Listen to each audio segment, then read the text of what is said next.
What's up, y'all? This is J.Cole, Cold fucking world. And this is a Loudspeakers production. It's J.Cole, album of the year. Wow. 2014, Yes, Forest sir. Hill Drive's album of the year. Listen, yes, sir. I'm so mad because at the end of last year, I was part of a roundtable, Al Lindstrom Complex roundtable. It was me, Charlemagne, Jeff Sledge, Jason Rodriguez, Joe LaPuma. Jay LaPuma. That's it? No, and B-Dot from Rap Radar. B-Dot, yeah. And we were talking about all these albums and all these artists and MVP and come up with this and that. And we made our choice. And then your fucking album drops 2 weeks later. You never know, man. Don't jump the gun. 2 weeks, but it was the end of the year. Nah, you're right. You're right. They should have edited it. So I call Al Lindstrom. I say we got to do something. He's like, yo, it's already been edited. It's probably J. Cole, man. Welcome to the Combat Thank Jack you, man. Show. Thank you. I appreciate that. And it's all good, man. I'm used to not really making those lists, man. So it's cool. You used to it? You're making your own rules. Don't worry about man, that it's shit. Cool. I'll take your word for it. Thank you, man. No, please take my word for it, man. I appreciate that. How you feeling, man? I'm feeling incredible, dog. I'm feeling amazing. Like blessed, relaxed. You know what I mean? Happy. It's cool. A lot of things are happening for you, man. Yeah, for sure. Now, I'm looking on the landscape, and I'm doing a lot of research for this interview, and I noticed, man, you didn't do, up until this point, a lot of press for this album. No, I didn't. And I struggle with it because it's like I don't know what everything that I'm going to do. Like, basically, I want to keep it limited, but I don't want the album to die out how my other albums did. I kind of gave up on them quick in terms of promotion because I put so much into them. And then we had a single working for months, and by the time the album comes out, it's like, all right, we shoot another video, and then I'm on to the next one. On this one, I want to give it its proper, it deserves it. I want to give it its proper thing. But I also want to balance not being too overexposed and like, you know, I never felt like the guy that's like, if they ain't talking about me, I ain't relevant. Right. Let me go do an interview so they talk about me, or let me put out a song.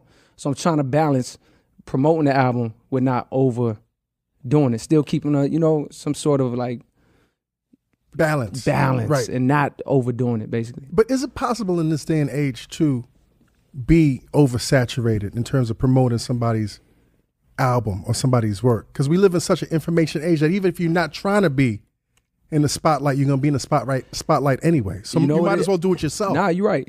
I guess another thing is, man, I did so much. Like people. When the warm-up dropped, that was 2009, June. I was doing interviews from June, July about my first album. I mean, every month, every week, it was a new interview, wrap up, Double XL, The Source, boom, boom, talking about my first album. I'm talking about every day it was a new video interview up. Right. I was tired of seeing them. Like, yo, my man, like, y'all tell me we got to do another video interview, and the label, it's like, yeah, we got this, trust me, it's good. So my album didn't drop till 2 years later. So imagine I was talking about my first album for like 2 years. So that plus 2 years after, I've done a ton of interviews. So I'm almost burnt out. Right. You know what I mean? So it's like, but I have reached a point in my life where it's like, I'm cool. I'm much more of an open person now. So interviews are more fun. You know what I mean? But at the same time, I'm still weary. Like, yo, I don't ever want to go back to that place where it's like mad interview. Right. It's like, come on, man. It's like, leave something to the imagination. Right. Well, we're honored, man, that you decided. I had to do this, by the way. We've been talking about this for a long time. Exactly, man. I want people to know because I'm sure y'all got a great base and y'all do great work. Thank you. But I'm sure some people that's listening to this now because they're like, oh, Cole on there? It's like some younger kids that might not ever peep this. I want to let everybody know, like, this is not even nice. This is an amazing foundation, the thing you're listening to right now. The work y'all do in terms of history and respect and, like, bringing these stories to the forefront that, like, my generation needs to hear, the generation under me needs to hear, y'all generation needs to hear. It's like this. So I want people to know. I've been listening to your program for a minute. My man Felton put me on. I've been listening for a while. And I want people that follow me, if you don't already know, I want them to do the same thing because y'all do amazing work. You know what I mean? Thank you, man. Yeah. Thank you. Now, your mom's inspired you to grow your hair. I heard your mom's inspired you to grow your hair. Let's talk about that, Not particularly, she didn't tell me to do it. When I was younger, she would always want me to be that kid, like the artsy kid with his hair out. So it's not like she told me early in the year, like, yo, grow your hair out. Right, but indirectly she influenced Indirectly, her wish came true because I reached a point in my life where I'm like, my hair is a mess, bro. Like, I'm aware, but I love it. And people tell me a lot, like, yo, you're looking rough. Like, what you doing with that? And I get it. But I'm also at that point in my life where I wasn't at 4 years ago, 3 years ago, where it's like, I don't give a fuck. Like, I'm very confident walking out the crib with my shit looking crazy. Well, when you got the album of the year, you really... Nah, it was before that. Okay. It was before that, okay. but that helps too. Right. Like, the mind state that allowed me to make that album is the same mind state that allows me to walk around with my hair looking fucked up in society standards. You know what I mean? What's that mind state, man? I'm just blessed and nothing can go wrong. There is no right or wrong. Like, that's in the song I got called Apparently, but it's like everything is supposed to happen the way it happens. And it's like I have no, I'm wasting time by stressing over shit, especially when I'm so blessed and I got all these blessings around me. You know what I mean? That's the mind state. It's like, yo, this shit don't matter. My hair ain't cut. It don't fucking matter. That's not real. That's not reality. That I gotta have the clean Caesar with the shape up and the edge up and I gotta keep this fresh so I look presentable. It's like, nah, that actually doesn't matter. That's, you know, it's like my happiness is the only thing that matters. Do I feel good? Do I feel comfortable? I've been wearing this outfit 3 fucking days. Does it feel comfortable? Cool. he doesn't. Internet. He don't smell. Nah, he doesn't smell. I mean, it might be. No, I'm playing. But that's really my mind state. Right. It's like, yo, I'm rocking with these kicks. I'm rocking with these pants. Like, I like this. I'm gonna just thug this out for like 3-4 days. So you're in a comfortable state of mind. In a comfortable place, man. You're in a comfortable state of being. Yeah, for sure. You know, it's funny, man. You know, I was listening to your interviews, and one of the things that jumps out is you keep talking about appreciation. Yeah. You keep talking about appreciation. And one of my friends, very successful business dude, he came from nothing to everything. But he's very centered. And I ask him, man, I'm like, you know, how did you get this? And he's like, every day, appreciation. Talk about how you came to this point in your journey, man. Yeah, for sure. I'm not going to make it seem like I'm no type of guru because it's a battle every day. Right. When you grow up.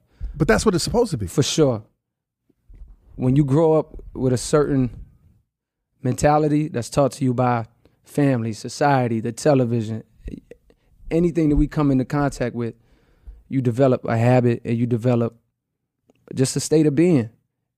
And once you live life and realize that might not have been the way or there's a better way to get you newer results and to feel better, it's one thing to like come to that realization and it's another thing to put it in practice. The putting it in practice is the hard part. That's the hard part. That's the hard part. So where I'm at right now is still trying to put it in practice. I got good days, I got bad days. I got days where I forget. But the thing that I learned, or one of the things that I learned is that appreciation is everything. It's like life could be both beautiful and ugly depending on how you look at it.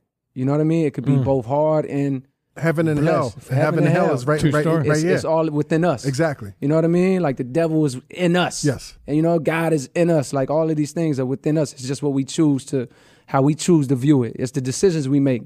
It's the things we decide to do. But I realized that, okay, by deciding to appreciate what I got and the relationships that I do have and putting value on these things, my life gets way more enjoyable and I'm way more content with things that I should be content with. And I'm not stressing about things that absolutely shouldn't be stressing me. You know what I mean? And what I hear also is when you're really at this high state of appreciation, not only do you need less, but the universe responds and gives you more. Do you find that? For sure.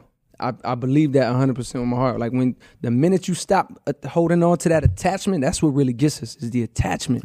Attachment to things and to wants and desires. That's what gets us.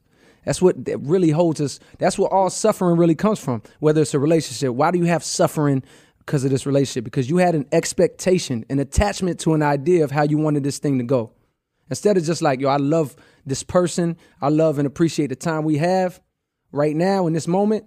No, because we're taught to put expectations on this relationship. I now, because this is going good for 2 weeks, 2 months, 2 years, I now expect that you're going to ask me to marry you. And I now expect that you're going to be a faithful husband. I now expect that so you have all of these expectations in your mind. So the minute something goes wrong and you don't get that, it's pain. It's, no, it's tears, it's hate, it's bitterness, because what you expected didn't come to fruition. But that was your expectation that did you wrong. Was your expectation. Your attachment to that expectation, which God might not have been in the plans. That might not have been in the cards. You know what I mean? It's funny, man, because like on a smaller scale, it's like whenever we're going out with my crew or something like that, and they're like, yo, who's gonna be there? How's it? I'm like, yo, man, I just want to get there because when I don't want to expect this, I just want to get there. And so the concept of of appreciation, of happiness, man. Do you find yourself living more moment to moment? Because that's really what a full life is about, living moment for sure. to moment. When I'm at my best, right. When I feel my best, when I feel like I'm the best me, best representation of me, I'm absolutely enjoying the moment, and I'm present, and I'm appreciating what's happening right now. Whoever I'm with, relationship, family, friends, whatever's happening, I'm in that moment. When I'm not at my best, when I'm at my worst, I'm worried about the future, or worried about something I did in the past, or worried about this, that. I'm living somewhere else. You know what I mean? I'm living in, oh shit, what's this album gonna do? Oh man, they're not gonna let me, okay. You know what I mean? I'm somewhere else. You're somewhere else. And while I'm somewhere else mentally, I can't possibly be right here. Right. I can't possibly be appreciating you because I'm over here. And I'm telling you because I went through that when I was at my brokest and before the deal and we was trying to get on, bro, I was so happy. And even though I was living in the future, I was living so hopeful in the future. Right. I had faith. It was hope and faith. It was like, yo, I know. You were appreciating that journey. I was appreciating the journey because I was sure of what was to come. And then somewhere along the line, in the midst of all the pressure and boom, boom. You got the attachments. The attachments to expect. Oh, no, but I wanted to go like this. Right. Oh, no. And that led to like frustration. Oh, but what if? Or what if I ain't really what they say? Oh, man, what if I ain't? Well, you know what I mean? And 9 out of 10, you're creating... Oh, the worst scenarios. You're just spinning it into a cycle that's going to be very hard to break out of. You know what I mean? You're renting space in your head that don't even need to be there. For sure. But I'm telling you, even when you say you appreciate the journey, it's so important. People, especially like you, making things and creating things, to admire that journey. Because some people work so hard and it passes them up. But I also believe that as you're getting older, you know, that you turn out to appreciate the little things in life as you get older, as you didn't when you were younger. Sure. You know, do you agree with that? I absolutely agree with that. I told it was Steve Stout actually. We went to he invited me to this. It was like Serena Williams U.S. Open or something, and I went. And I usually don't even do things like that, like the business meetings. And it wasn't really a business. Did he give meeting, you the scarf hands, or he gave you your hands? I don't know what that means. Scarf hands, like when somebody shake your hands and it's like. Scar, it's like silk. Yeah, like, I know, I get it, but wow, is that something he does? I've gotten some. Yo, you got it? Okay, nah, it wasn't that. Okay. But I told him basically, like, he was asking me some questions, and I was just letting him know, like, yo, I would have answered you differently 2 years ago. Right. He was like, where are you? Who are you in this game? Like, I see it. Like, Drake is like this. Kendrick is like this. And it's like, I'm trying to place you. Who are you? And I'm like, you know what? 2 years ago, I would have answered that question. You would have tried to figure it out. It would have been a stupid answer, but it would have been like, because I would have been thinking about that. Like, I'm really like this. I'm like a hybrid of this and this and this, you know? And I had to tell him when he asked me that, I was like, oh, shit. You know what? Like, I don't give a fuck. Right. Like, I don't really know the answer to that question, and I don't really care to, like, answer it. Like, it's not important to me no more. That is not important to me no more. So a few more questions like that came around, and his point was, he was like, how old are you? I'm 29. He was like, that's why. And then he gave me the story about when he was 29 and he was at maybe Interscope or somewhere that he was at. He had to make a real big decision. And he made a crazy decision. People looked at him crazy. And he just came to know himself better when 30 hit. And he made a wild decision that everybody else in the industry looked at him like, yo, you're bugging. You were running black music. You know what I mean? You were like up there. And he was just like, yo, it's 30. He was like, I always say that's the age where you start to understand, and I felt him. Oh, and you also decided, like when I decided to walk away from the music industry, cats thought I was crazy, but I just had to let go of everything. How old were you? I was 40. Wow. Did you know he was a lawyer? I did. I don't know a lot about the history, but I knew that part. Nah, I mean, one of my first clients was Jay and Rockefeller and Dame, and we did everything with Diddy and the whole now. But it got to a point where it's like, yo, I'm not happy. The money's good. What was it? What was not happy about it? Like, what was? You know, it was the hustle was work. You know what I'm saying? The hustle was work, but isn't any hustle work? No, listen. But what we're doing right now, I'm hustling harder, and it's not work. And you love it. It's not work. You know what I'm saying? But it's you know what's effortless. important? No, but you know what's it's not easy. Hold up, P. It's not easy, but it's effortless, B. You know You know what I mean? I feel you 100%. But it's also for yourself. That's the thing too. I think like I'm not saying like when you were a lawyer, you were also doing other things, but you had other people involved. Like this is a little bit more like you're really working for yourself. And what Cole said, like Stout was saying, who are you? Where do you fit? We were those lawyers. We were that lawyer. You know what I'm saying? Right. I was that lawyer. Right. And after a while, it's like, yo, that's not who I am. Right. That's not who I want to be. And I felt confined in that box. You know what I mean? That's real. Yeah. That's a big move. And now, I mean, it's like I think I'm so much more effective where I'm at. I'm not making as much money as I make, but I'm happier, B. You know what I'm saying? And people can't understand that unless they go through that. You can't put a price on that. Nah, can't put a price on happiness. Because that's years of your life, by the way. That shit'll take years from you. Yeah. So who just told me that? My man Elijah just sent me a quote from the Dalai Lama. Was it the Dalai? I hope I'm not saying it wrong. And they asked him, they said, what is your, I want to pull this shit up on my phone right now, but I'll try to not butcher it. They asked him, I believe it was the Dalai Lama. They said, what is your biggest question about life? Like, what is the biggest confusion you have about life or humanity? Right. And he said, man, man sacrifices their health to attain money, just to then sacrifice money to get back their health, right? And then there was a crazy part. Oh my God, it ended so ill and I'm gonna fuck it up. But it basically ended with him saying, everybody gotta look up the quote because I'm gonna butcher it, but it ended with him saying like, all of this fucking maze they go through just to find out when they die, they never really lived at all. Right. Which is, to your point, it's like you could have stayed at that job, made way more money. I wouldn't be living. You wouldn't be living. Exactly. You wouldn't be living. You would have missed it all. Yep. You're living right now because you love it. Of course, man. In the moment. Of It's course. amazing. Listen, let's go back to your past, man. Like, you're the first black person I heard say they lived in a trailer park. I didn't know. Was it the hood trailer park, man? Yeah, it was a hood trailer park. In the South, especially in North Carolina, Right. it's like this. I can't speak for like Atlanta. I'm not from there, but Right. in North Carolina, it's like this. That was my first glimpse of the hood. This Right. is not Eminem 8 Mile, like It was grimy. yeah, man, this shit was fucked up, man. This shit was fucked up. I mean, no disrespect to Right. like people that's still in the trailers and shit, but that's what it is. It's like, very affordable housing. Right. Very affordable Which is housing. essential, and you can't laugh at people, No. the state of people's I'm not housing. laughing. I'm talking about the neighborhood we lived in. It was fucked up. It was Like fucked what up. was going? I mean, you were. I was a kid. Yeah, you were I was a kid. But it's the reason why it has such a big effect on me is because I was coming from somewhere else. Right. I was coming from a military base. My father was in the army. My mother was too. She got out when she had me. You were born in Frankfurt. Born in Germany. Okay. But before I was 1, we moved back Okay. to Fayetteville. Fort Bragg is Right. where we lived. My parents separated before I was even conscious. Like they were never together while I was really alive. Like after we moved back, they were separated. When they got divorced, we had to move out of the not the barracks, the military quarters. Right. Because you can only live there If you're married. which if you're married. And that's real nice housing. It's like a nice neighborhood. It ain't no mansions, but it's like safe. It's safe. Talk about how it's Everybody safe. got jobs. Everybody got benefits because they all in the army. So when I'm 4 years old, we have to move. And it's me, my brother, and my mother, and we moved to Spring Lake, which is like this, little outskirt area of Fayetteville or whatever. We moved to the trailer park at Spring Lake. It was my first taste of like, oh shit, like this is nothing like where we came from. You know what I mean? And at 4 years old, man, like, what do you know? But you knew the energy. I knew the energy was not right, and I knew that my mother was the only white lady in the neighborhood, and there was no man in the house. And I was like, I could send the first time I went to the just to tell you the mind state of these kids, because they've been there.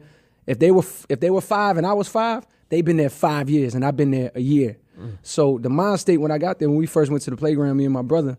I mean, it seems like a silly story, but it's really potent to tell you the mind state of these kids, especially at that time. This was 1990. We go to the playground. My brother go off to like where the older kids his age was at. I go to where my kids was at. They was over by the slide. And I get to the slide. It's like a group of like 6 little boys or whatever, my age, like 4 or 5. And I'm trying to get up and go to the slide. I'm just trying to really scope the scene. And they're like, yo, man, you trying to join our gang?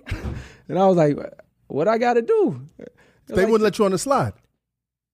You got to jump off the slide first. Then you could be a part of the gang. You got to join the gang. You got to join the gang. And then you slide. privileges. Right, of course. Just to tell you the mindset. I'm like, yo, I ain't have to do this over there, man. I'm a jump. Right. Because I ain't no punk. Right. But I ain't never had to go through this. So that was my first taste of like, not just that, but like that's the first time anybody ever tried to break in the crib. First time I'm hearing gunshots at night. We ain't have to deal with that shit over in the other neighborhood. And you could sense the stress. You could see the stress on your moms. Nah. Okay. Not at that point. I couldn't. I was oblivious to that. Right. But you felt the stress. I felt it for her. Right. I felt like I was more aware of the danger than her. At 4 or 5 years old, I thought that she didn't know. And I thought that I had to be the person to like protect the house. I used to stand outside the house with the nunchucks. Like I had these little Ninja Turtle nunchucks. Bruce Lee shit. I had these Ninja Turtle nunchucks. But to me, when all the older dudes walk by, they like 16, 17. In reality, they just minding their business. Right. In my mind, y'all niggas is looking at my crib. Y'all are threats. Y'all are threats. Right. So I'm standing outside the crib like with the nunchuck. Were you nice? And I mean, in my mind, I'm really one of the Ninja Turtles. I'm really one of the Ninja Turtles in my mind. But I'm staring at them and ice grilling anybody that walks by, basically saying like, don't think about coming in this fuck house because I got these. You know what I mean? So my point is to say my mentality even at 5 was like, my mom is oblivious of what this really is. Right. But I know. And I know we really in trouble. You know what I mean? So that was like my first taste of like what the world was really like. Yeah. You ever speak to your biological? For sure. We got a good relationship. Good relationship? Yeah, for sure. It's funny, man, like this album right now, in an indirect sense, your stepfather caused this album to happen. Yeah, he did. Let's talk about that, man. Yeah. My stepfather, he came in on the scene when I was maybe in like 4th grade. Right. Pretty early in my life. Maybe 3rd grade, like pretty early. He was my mom's boyfriend, another dude in the Army. And we hated him. You know, like you and your brother? Yeah, me and my brother, we hated him because he was, you know, I mean, he was cool. That's the thing. We hated him, but he was cool as shit. Why'd you hate him? Because he was, he used to like, he was stiff. He was like a jerk, and he was like tough on us. You know what I mean? Like that. He was the disciplinarian. He was like, we was getting the whoopings from him. Right. Go get your switch. You know what I mean? This is like that. He was beating us with the switch. It wasn't nothing. I mean, in my eyes, we grew up in that era, so it wasn't crazy. Now that I'm older, I'm like, damn. This man is not my father. Why he putting his hands on me? Exactly. But at the time, it didn't feel like that. It just felt like the man of the house, like disciplined kids or whatever. So that's why we didn't like him. But at the same time, there was an underlying like and respect for him because he was cool as shit. He was older. He was not older and like an old man, but he was like, you know, in his 20s. He knew he had all the Ice Cube albums, Pac albums, Ice-T. He had the NW. He had Drake, Chronic, Crazy, Snoop. He had all the rap shit. He had system in his car. He always kept like a nice vehicle. He had like a 57 Chevy. Then he'll switch it up for the Nissan truck. Always keep a system. He had pit bulls. That's how we got on pit bulls. And my whole life we had pits was because of him. Where's he from, man? He's from Louisiana, small town Louisiana. But then he moved up with his pops in like Pontiac, Detroit, Michigan, which is hood. You know, it's super hood. So it's like, that's a different breed of black man. Different breed. Yeah. Some player shit. Like, you know what I mean? But from a southern, he's southern at heart, country nigga who went and got like some hustle from up north or whatever. Right. And then went and did the smart thing in military, got a stable job or whatever. So there was like an underlining like, Mom, don't marry this fucking dude. But it was also like, he's cool as fuck at the same time. You know what I mean? So, but fast forward, him and my mom got married. Their combined incomes allowed us to move to a much better neighborhood than even where we was at. And we moved into Forest Hills Drive, which was like, you know, that shit was a mansion to me compared to where we was coming from. I see the pictures. I mean, did it always look like that? Yeah. I mean, and the inside wasn't as nice, but the outside was always like, you know, a very nice sight. Green grass, you know, trees. There was actually more trees back then. Nice driveway. There's a carport. We had room in the back for the dogs. We the only black people in the neighborhood. Like my neighbors was literally like this 80-year-old white lady. Across the street was 2 sisters. They was both like 80-year-old white ladies. To the left was like 70-year-old white couple. How'd that feel, man? Oh, I knew we was out. I knew we wasn't supposed to be there. Right. Like, but did you take it like, yo, I'm here, motherfuckers? Nah, it wasn't that attitude. It was more like, yo, we came up. We came up. Like, I ain't trying, you know, I don't know at any moment this could be gone. Right. I know we came up. Right. You know what I mean? I know that they've reached. So it's appreciation. It's appreciation. Right. Absolutely, because I got my own room. Me and my brother was sharing rooms before that. I got my own room. We got an upstairs, down. It's like amazing feeling, man, to be in that place. You know what I mean? So basically, that was like my middle school and high school days was spent in that house. But the senior year of high school, right when I was about to graduate, this guy tells my mom he got put on assignment to go to Thailand. He tells her, you know, in the Army, it's like sometimes it's random. Right. Sometimes they just tell you you're going somewhere. Assigned and you get assigned. Right. So he told her, you know, that he got assigned. At this point, their relationship was falling apart. Now that I look back, I see all the moments that was, you know, telling me. But he tells her he got put on assignment. In actuality, he put himself on assignment to get the fuck out the house. Right. And he told her it was for 1 year. In reality, come to find out later, it was 2 years. Right. So basically, he pulled that maneuver to like get out of the relationship. That was his way out. Right. I mean, I guess he had a heart to really just end it off. He had to do it like in a slick way, which is whatever. Every man got to make his own decisions. Right. But the agreement was with him and my mom that he would make the mortgage payments while he was gone, because when you overseas in the Army and you're married and you got kids or whatever, a family, you get something called separation pay. So the Army will give you an extra $1,000, $1,500 per check or per month, because they taking you from your family. And you got to cover it for your family. Yeah, it's like, we taking you from your family, here's extra. The Army will do that for you. So the agreement was between him and my mom, you getting this extra check. This is, you know, parents, two adults, they split the bills up. So you make the mortgage payments, I got this, that, and the third. Right. He goes away, and I go to college at the end of the summer. Through the Wire is the soundtrack for that summer, by the way. That was like 2003. He had just dropped that video. I just remember that because I used to watch that video a lot every day. I go away to college. About a month into college, I get a call from my mom, and she tells me, hey, I just, you know, she's distraught. You know, I could tell she don't even want to tell me because she don't want to bother me. Like, she don't want to feel like she's putting stress on her son as in college. Yeah. And she's like, you know, just to let you know, I got a notice in the mail that the mortgage payment has been made in like 3 months.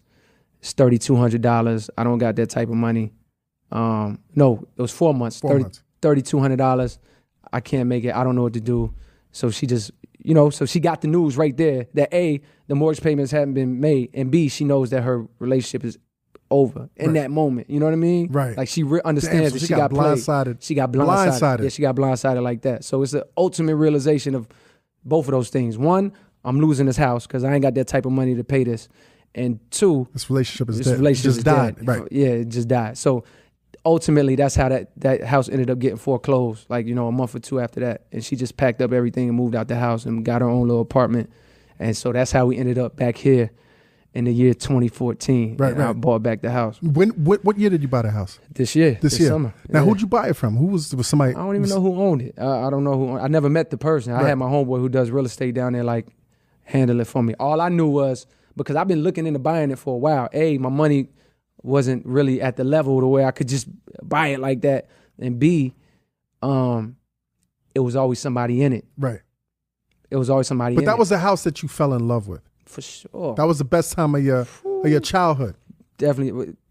Yeah, Lewis Street was amazing too. But this was when I grew into my own as like what I wanted to really dream about and like become was in that house. You started rapping in that house? I fell in love with the art of rapping in that house. And really started producing in that house. I fell in love with all of these things in that house. Wet dreams in that house? Wet dreams in that house. Not in that house. But that was the time. Thinking about the way you word up. Yeah, wet dreams in the house. Right. Yeah, right. Some pornos in the house. Pornos all over the house. Mm-hmm. Hey, easy. Let's not go there. Okay. Let's not go there. And some of his most appreciation at the house. I'll tell you, it's funny that you were able to buy because you said your neighbor was 70, 80. I was figuring somebody died over there. You got so many old people.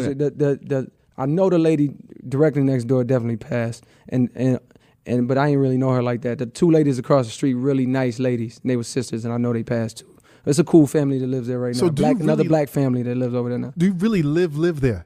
Nah, I don't live there. What we're gonna do is we're still working it out right now because it's obviously a detailed situation that I don't want to play with. It's a fragile situation I don't want to play with, but my goal is to have that be a haven for a family. So every 2 years, a new family come in and they live rent free. So the idea is it's a single mother with multiple kids, and she's coming from a place where all her kids is sharing a room. She might have 2-3 kids, they sharing a room. She gets to come here rent free. I want her kids to feel how I felt when we got to the house. Like, yo, that's dope, man. Because I was wondering, like, yo, why you put your address on the album of the year. Yeah. People could be showing up there next month. By the way, tell people to stop going to my house and sitting on my roof and taking pictures. Are they doing that? And they still in the fucking street sign.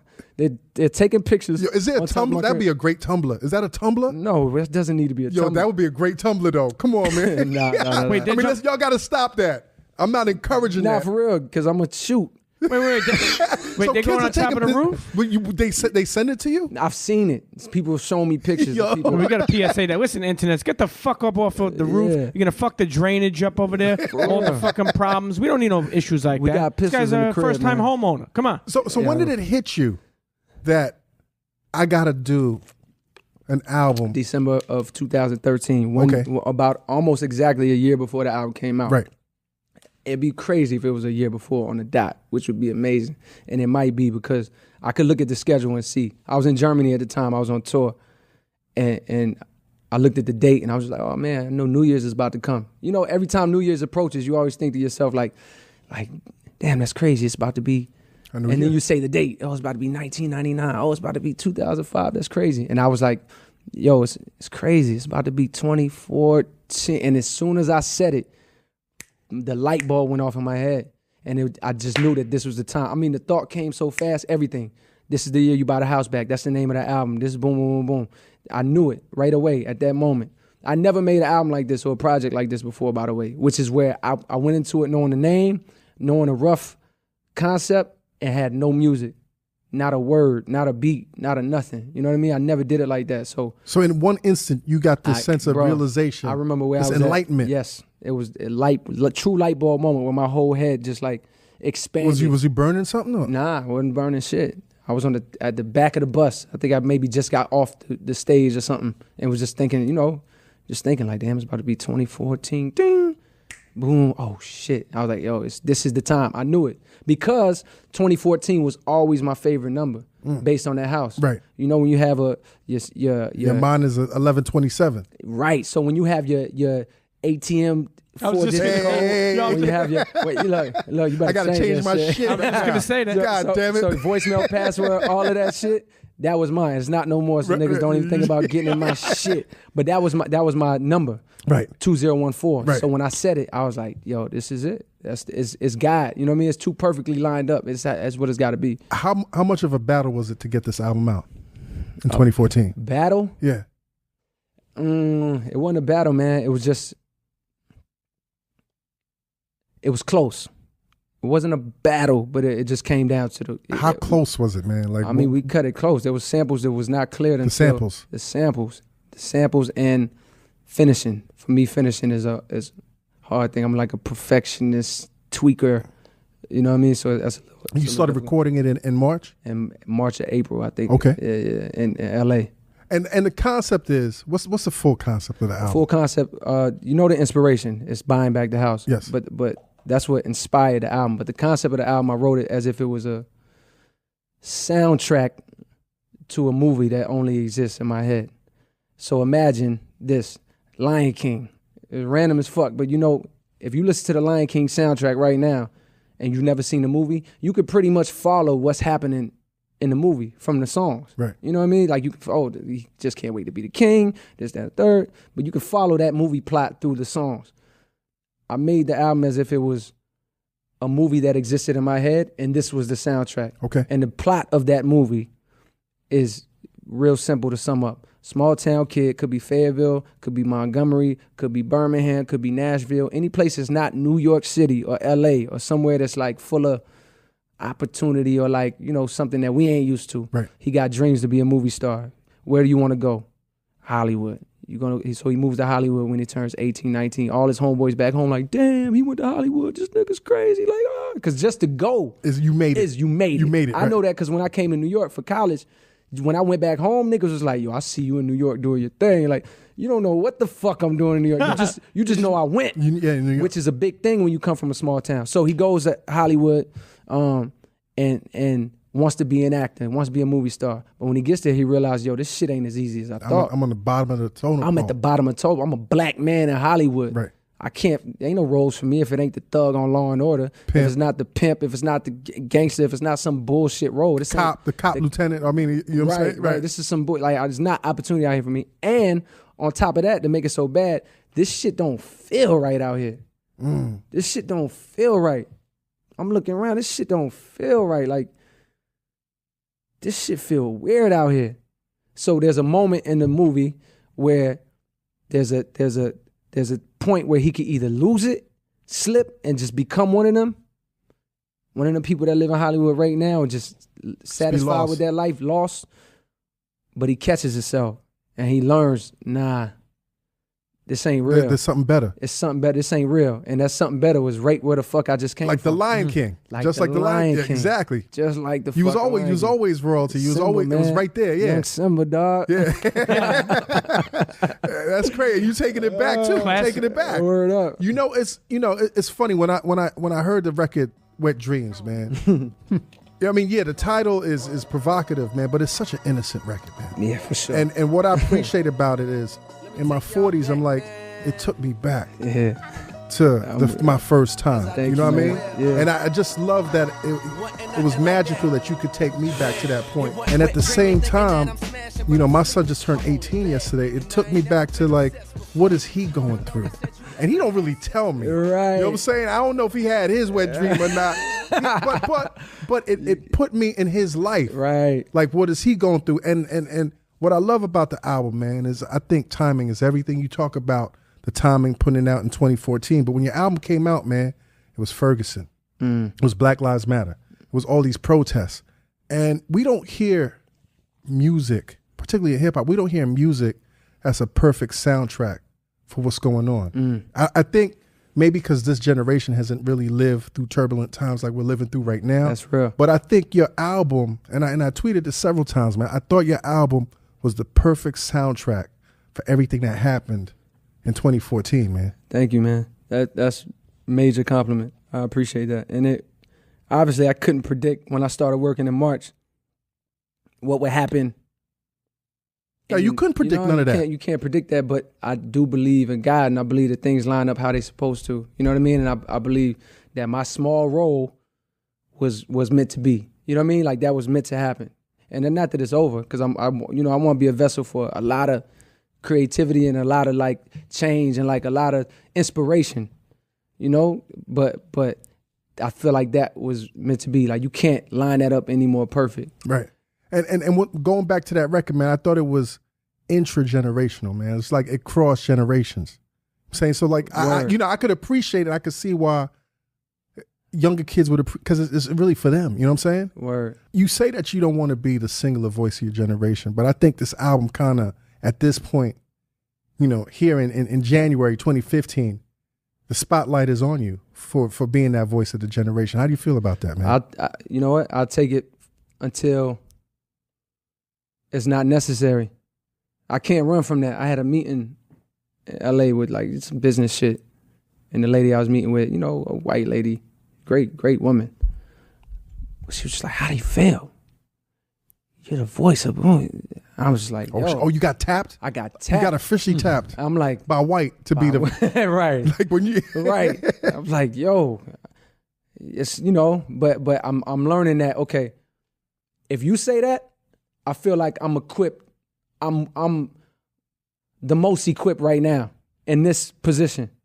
And if people need me to be that and be a voice, I'll do my best. Right. You know what I mean? I'm willing, and I think I'm able to do that. And I'll be wrong sometimes, and I'll talk out of my ass sometimes and misstep. Why? Because I didn't train for this. Right. You know what I mean? I'm a rapper. I've spent my whole life dreaming about being the best rapper.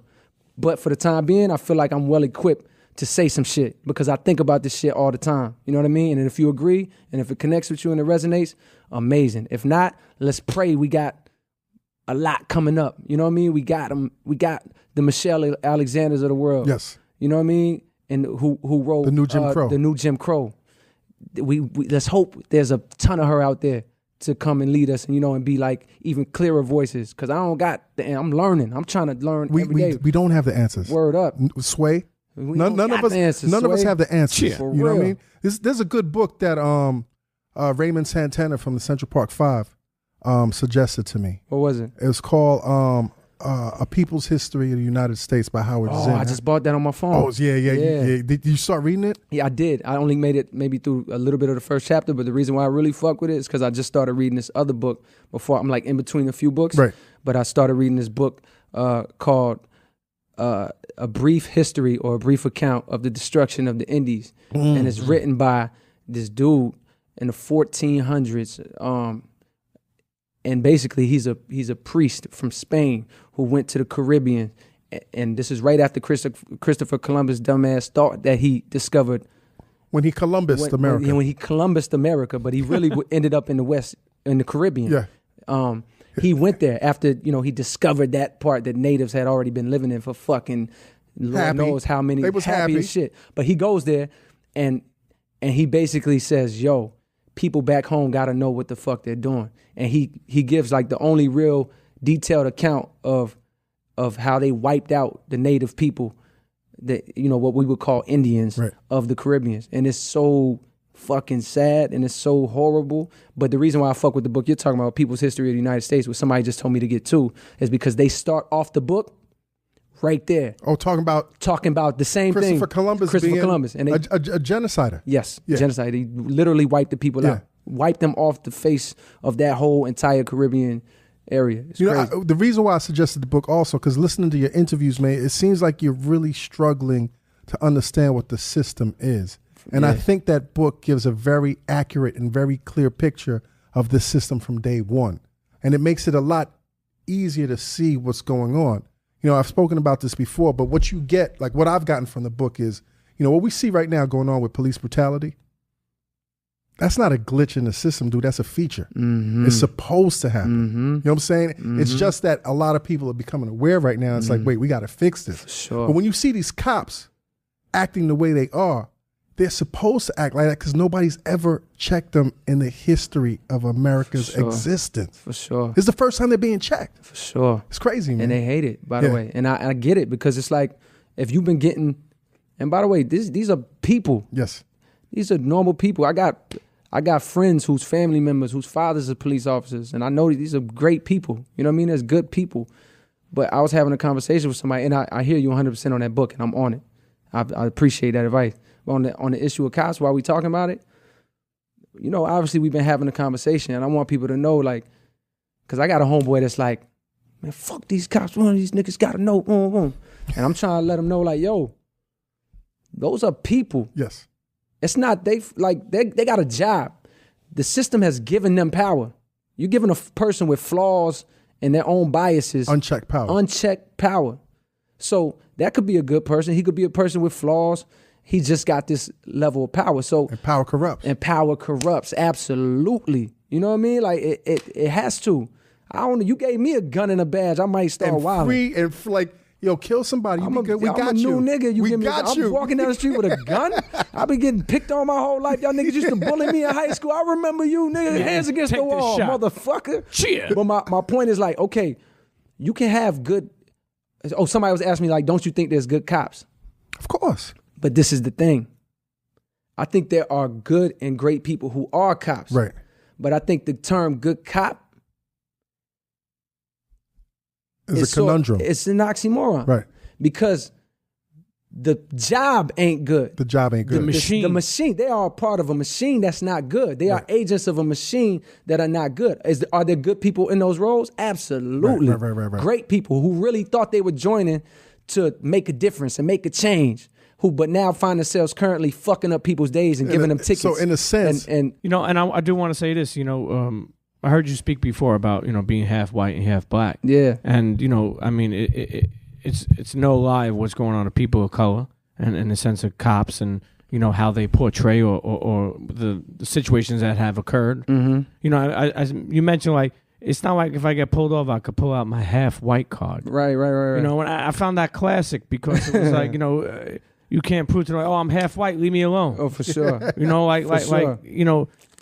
It's crazy too because, I'm having a son and he's going to be half white and half black. He's got a Nubian queen. Ooh, I feel you, bro. And I don't blame you. Yeah, I mean, listen. And I say to myself, biracial Pete. Yeah, no racist Pete. But I say to myself, like, yo, that hit home because now he's gonna have to go through. Depending if he's too dark or too light, does he has to face these issues? And with Combat having 3 boys, and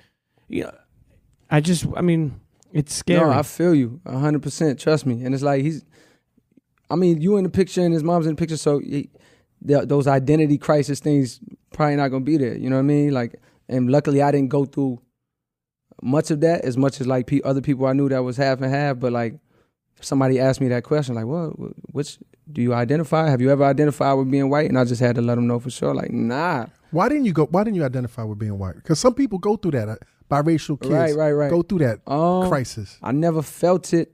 I don't know why.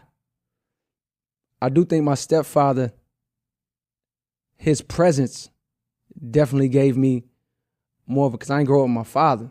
So his presence gave me more of a connection to like to black, the essence of a black man, black culture. But right. But even in that sense, I don't know if it was, because this wasn't my father. You know what I mean? It was more like I gravitated to my friends and to hip hop and things like that.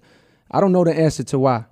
I never felt it. I never, I'm not white. You know what I mean? It's like right. I can't sneak into a white circle and just try to blend in. Like, yo, I know my mom is white. But you'd be surprised, No, I've seen it happen. Yeah, but yeah, see, you know how some of y'all light skins get, man. Yeah, no, I've seen it. Them come after you again. By the way, I can exist in all worlds. Of course. I just feel like as a black man in America, you gotta know like 3 languages. Yeah, you got to be multilingual. You got to be multilingual, at least 2. You got to have I'm around my home. You got to have 3 really. You got to have. This is how I talk when I'm comfortable with my homeboy. Speaking the language. This is how I talk when I'm at a job interview, and this is how I talk when I'm around my mom. It's like 3 things, at least for me. You know what I mean? It's like 3 You know what? levels. I never thought about that, man. About how we talk.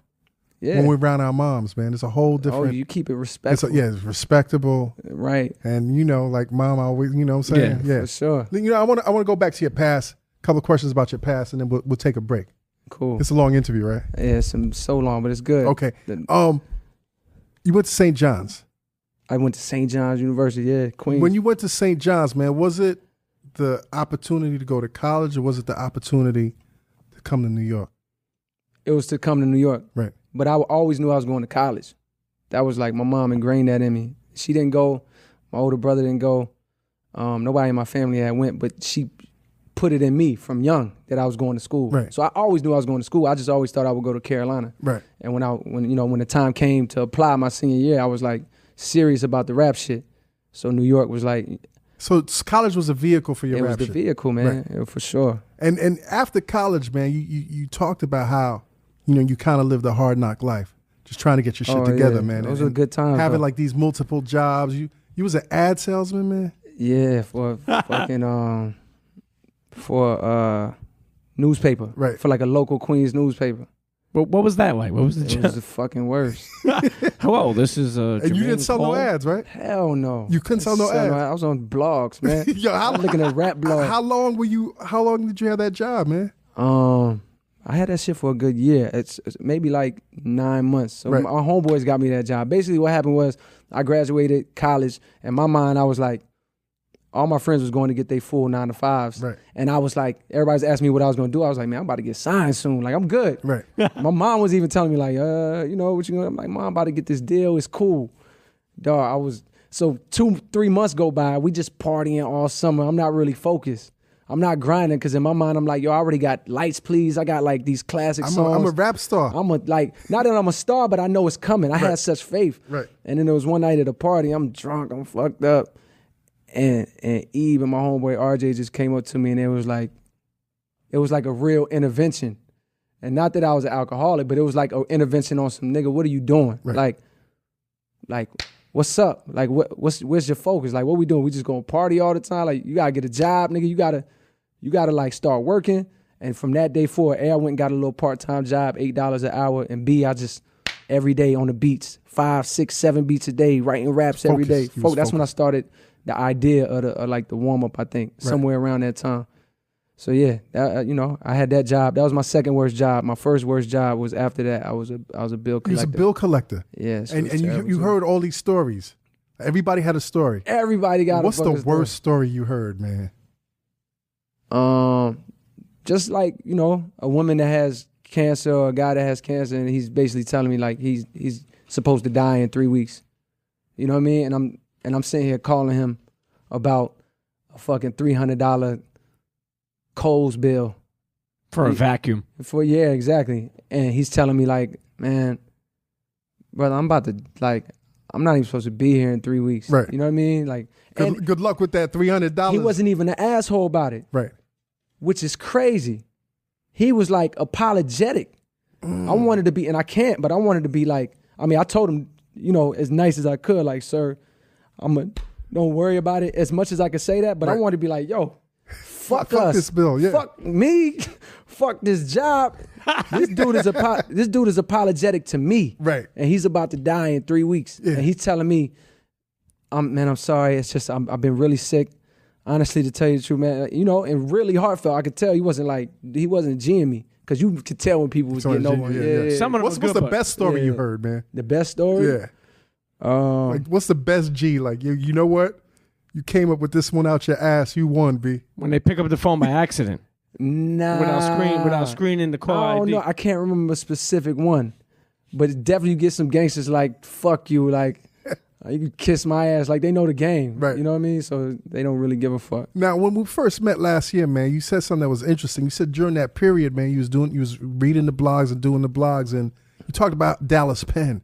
Yeah. And how he kind of carried you through some of those dark moments, man. I wouldn't say carried. But he tell us about, because Dallas is a family. Yeah, I thought he was Dallas ain't on the show no more. He's being Dallas Penn. What the fuck? He's in these streets, man. He's in these streets. He just got married, though. Oh, okay. You know what I'm saying? He's just doing a bunch of shit. So he's not in these streets. No, but he's not. But Dallas always gonna be in these streets. All right, cool. Nah, it wasn't. I just had to let him know when I seen him that I remember the shit he did. He was doing a couple things at the time, but he did some shit called like the Ghetto Big Mac. Yeah. With internet celebrities. Yeah. He was like, hello, internets. Internets. I just thought them dudes were so funny, man. Like, fucking weird and funny. They were trying to get that special sauce from McDonald's. Exactly. So, that's it, man. I just had to show them love. I like when when I see somebody and they wouldn't expect that I'm watching their shit or like listening to their shit, I gotta let them know. Like, yo, I remember this thing that you did. Internets, you tuned into the Combat Jack Show, the combatjackshow.com. Shit. We got Mr. J.Cole in the building. We bike. 2014 Forest Hill Drives. Yes, sir. Listen, when I met you last year, man, I was telling you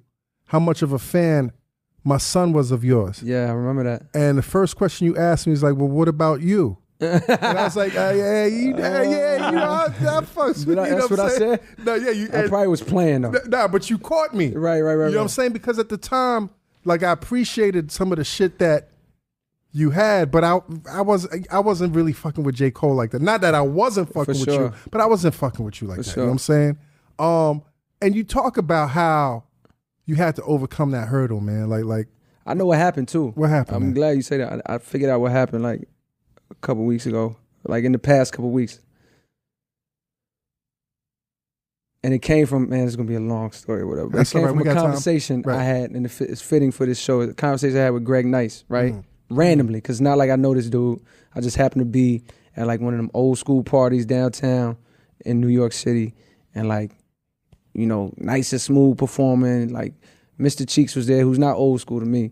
And like a bunch, like some old school acts was in there. And it was really just like a party. And I was talking to him. And the first thing he said, I was just like, yo, I'm trying to do my homework on just, I've been absorbing Rakim albums. I've been listening to like, I've been Kane albums. I like to do my homework when I can and just catch up on history. It's interesting to get that perspective. And I was just letting him know, like, I got to do my homework on them. But, he was giving me gems about the time period, telling me stories about Pac. But the point is, he said this. He was like, yo, you know the difference? And this one of the first things he said. Like, you know the difference between now and then? He was like, yo, back then, it was a crime if you sounded like somebody else. It was a crime. And mind you, I'm 29, like, and I feel like I've had a piece of the 90s. You know what I mean? But so he was like, it was a crime if you sound like somebody else. That was terrible. You get played. You get clown if you sound like somebody else. He was like, yo, that's why you had so many flavors and so many styles and so many people. Like, you might have Busta over here, but then you might have like Cube over here, and then you have, because nobody was trying to sound anything like somebody else. So when somebody did something that was sewn up and locked, and it was like nobody could come close to that. And when he said it, I was like, oh shit. And it just stuck with me. And that's been with me for months now, right? And to fast forward to the past couple of weeks, I've been thinking, like, yo, why so much more people fuck with this album? And I know it's my best album, hands down. But it's almost people like you who last year was like maybe lukewarm. Like, yeah, I know Cole, I fuck with, he's nice. But like, well, what? How did they not know? Because I always knew, and I know that I got fans that always knew. I was like, why? Why didn't you know? You know what I mean? Like, what happened with you? And I realized what happened. I spent my whole life, my whole childhood, from like 12 up until I got signed and blah, blah, blah, developing my style. And your style starts when you try to sound like somebody else. That's how everybody starts. Right. You try to sound like your favorite people. When I go back and do my homework, now that I hear Rakim, and then I go hear Nas on Live at the Barbecue, I'm like, oh, wow. He was heavily influenced by Rakim, yes. But then time goes on, he masked that influence more and more as he becomes more Nas. You know, you interject some of this, some of that flavor, some of Cool G rap, some of this, and it's like you become Nas. You know what I mean? And I thought about myself. I was like, oh, so by the time I got to the come up, the warm up, which was my first 2 mixtapes, the warm up being classic and being heralded by my fans, I was so locked into who I was stylistically. It didn't sound like nobody. I had been through the phase of trying to sound exactly like Cannabis when I was 14, 15, and Eminem. And I had been through the phase of trying to sound like Nas. And I had been through the phase of Jay. And all of that shit melted in a pot and made me who I was. So when I dropped Warm Up, when it hit the people's ears, it was so refreshing because it was so original. Right. And it wasn't happening at the time. You got a storytelling rapper then who really got bars, who really is hard. And Friday Night Lights was a continuation of the Warm Up. It was also the first time I started experimenting and then trying to expand. Like, okay, well, let me try to do something. And that was heralded as a classic too. But it's a perfect balance of like that Cole style and then a little bit of me trying some new shit. But it's still classic in the eyes of my fans. My introduction to the people, to you, I believe, because that was when my buzz was crazy. Yo, you ain't heard Cole Friday Night Lights? Boom, boom. My introduction to the people just happened to be, to the mainstream crowd, just happened to be my first album, which was the most reaching I've ever done. And when I listen back now, some songs, 100% me. There's a few songs where I'm like, I hear it. I hear where I was reaching and trying to try a new flavor that I thought would get me to the people's ears easier. Right. Like, still be myself, but let me add a little bit of this. Now when I listen back, it's like, oh, shit. And I think back to what Greg Nice said. No one would ever do that back in the day. And you can name a rapper right now and I could tell you a song and where they took it from. Right now, it's like commonplace for people to snatch this flow, snatch this style. Right. It's commonplace in this day and age or whatever. And it wasn't like that before. So to your point, or to my point about when did you go on? This is the first album where I got back to like, there ain't no reaching. Right. It's 100% me. And you know, from my perspective also, I was actually up on you on Friday Night Lights. Oh, yeah? But I think it was like the whole proximity between Drake coming out and you coming out. And there was a bunch of artists coming out. Nah. And to me, I'm saying to me, and really absorbing all these artists, you know, I don't have that bandwidth. I feel you. You know what I'm saying? There was a lot, actually. I'm thinking back. Yeah, think about it. Like we're talking about, what, 2009 when So Far Gone and the warm up came out. Late 2010. So the warm up, exactly. I remember when the warm up came out. It was a lot of. It was crowded. It was a lot of shit. It was crowded, but I think it was only a couple that cut through at that year, which was like the warm up and So Far Gone. So Far Gone was out of here. It was out of here. Stupid. Now, did it bother you, man, that you felt like you weren't getting the accolades that you deserved? Oh, it was killing me. It was killing me on the inside. You know what I mean? But it was like, that was part of my misery that we talked about earlier, not appreciating shit. You know what I mean? Now, did you feel, though, that you had accomplished, like that you had delivered superior work that would have garnered you the accolades that you wanted?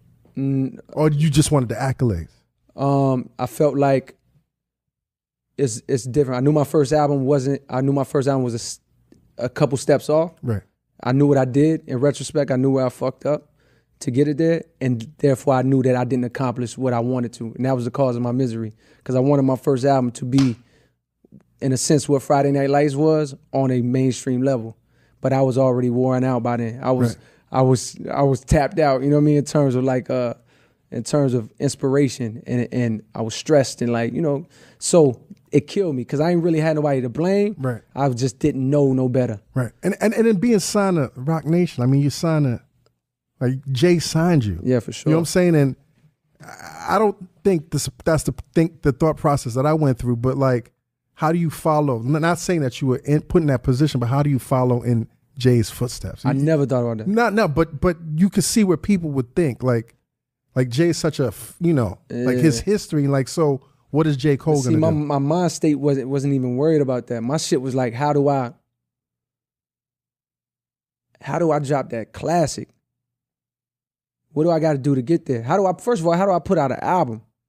That was my whole battle. It was never like, how do I fit? It was like, yo, how I get this fucking album out? You know what I mean? What the fuck I got to do to put this album out? Because you remember the game was fucked up. We didn't know what we know now. Right. That you can develop a real fan base, put out an album and not have to go the single route. That was not the day and age where that happened. So I was like, you know, the final guinea pig for that experiment. So my whole battle was like how to put a fucking album out. You know what I'm saying? So you're not about the single life. You don't. I mean, in terms of like putting the single. Nah, I've been through it. Right. I'm not about it no more. You know, I'm so glad that this album worked because even as somebody that consumes records, I don't like singles. And the reason why I don't like singles is because being an old school cat, I love the experience of listening to an album. Me too. I hadn't heard anything from 2014. So when I put the headphones on, I was just listening to that. For sure. And motherfucker, I listened to the credit song. I listened to the fucking credit song and enjoyed that. You know what I'm saying? Yeah. Mama. Thank you, man. Mama. When Jay first heard the album, man, what was his reaction? Or was he hearing it as it was going through? No. I only played him. He came through one time in LA and I played him like some shit I had so far. I didn't give him everything though. I just gave him a few. And he was fucking with it. Right. Because we had a crazy talk, and then just so happened my album was about everything that we talked about. What was the talk, man? The talk was about Hollywood and reality TV and just shit that I'd always be fucking talking about and complaining about, and like, you know, just shit like that. And it just so happened that my album hit on those things, but I didn't play him everything. Right. But nah, he gave me like really nice feedback, amazing feedback on the album. I'm gonna stop being like. Was his reaction different from prior albums? Absolutely. Yeah. Absolutely. For sure. Did you know that it was going to be such a commercial success? No, I had no clue. When you found out that it was a commercial success, what was your reaction? Wow. Like, I was like, oh shit. Like, you know what I mean? Like, you have to understand, to put the album out the way I did, I had to come to grips with myself that it might flop. Right. Because it was your most honest record. No, because I knew it was my best, but I didn't know if no singles and no promotion would be a risk. You know what I mean? So I had to tell myself, yo, this album could potentially come out and sell terribly. Are you going to be okay with that? Is that worth people hearing it, experiencing it at one time and doing those singles? And I was like, yeah. So I had to come to grips with that. So when the number comes out, which was, you know, a blessing, the icing on the cake, I'm just like, wow, because I had already won the reason why I can make that decision is because I won already in my mind. I'm like, yo, I came through with this title, with this concept. It was given to me. It was, and it came together perfect. And I made the album that I'm so excited and ecstatic about to like give to the world. I don't give a fuck if nobody liked it. I'm loving it. You know what I mean? Even if it sold 5 copies. 5 copies. That's how we felt. Like, yo, we know I got my groove, or you know what I mean? Niggas can't tell me shit. So what would your response been if it was like critically panned and cast like, yo, this is a whack album? They ain't bugging. Right. They're tripping. Like they're gonna come back a year from now, 2 years from now, and write articles about how they fucking tripping. That's what I would have said. Right. And if not, then it's all good. Yeah, you know what's so special too? You think about when you think back to your accolades and like how you tried so hard to, you know, be acknowledged for all this shit. You wind up doing this your way, and the accolades is just amazing. Like, right. You know, who could, like, you basically are creating your own blueprint, and it worked. And it worked. And it worked. I tell you, man, I got to thank you for Fire Squad. The soapbox that I've been on for a long time about the whitewashing of hip hop. You know, and my father-in-law was a music dude. I speak about it a lot on the show. He was a music dude and from the 50s, and he had a Grammy, and he was really successful, really politically minded dude. And Teddy Van. And I remember when Eminem dropped, you know, back in the 90s, and we used to argue because I used to tell him, like, yo, Eminem is phenomenal. Eminem is phenomenal. And he'd be like, nope. Like, no, yo, you're for real. Like, I'm a hip hop dude. Like, I know Biggie, I know Jay. You know what I'm saying? Kane. Like, Eminem is superior. You know what I'm saying? And he's like, nope. And he wouldn't give me that. You know what I'm saying? So towards the end of his life, he passed away in 09. Sorry, playing chess. And he was like, you know, coming from the Elvis days, I see that happening with hip hop. I was like, that can't happen. I was like, how can that happen? We've documented the Kanes. We've documented the DMXs. We have all these cats on. He's like, there's going to be a day when they're going to proclaim a white dude to be the king of hip hop. I was like, that can't happen. But it put that awareness in my head. So I remember a couple of years later, I picked up that Rolling Stone magazine.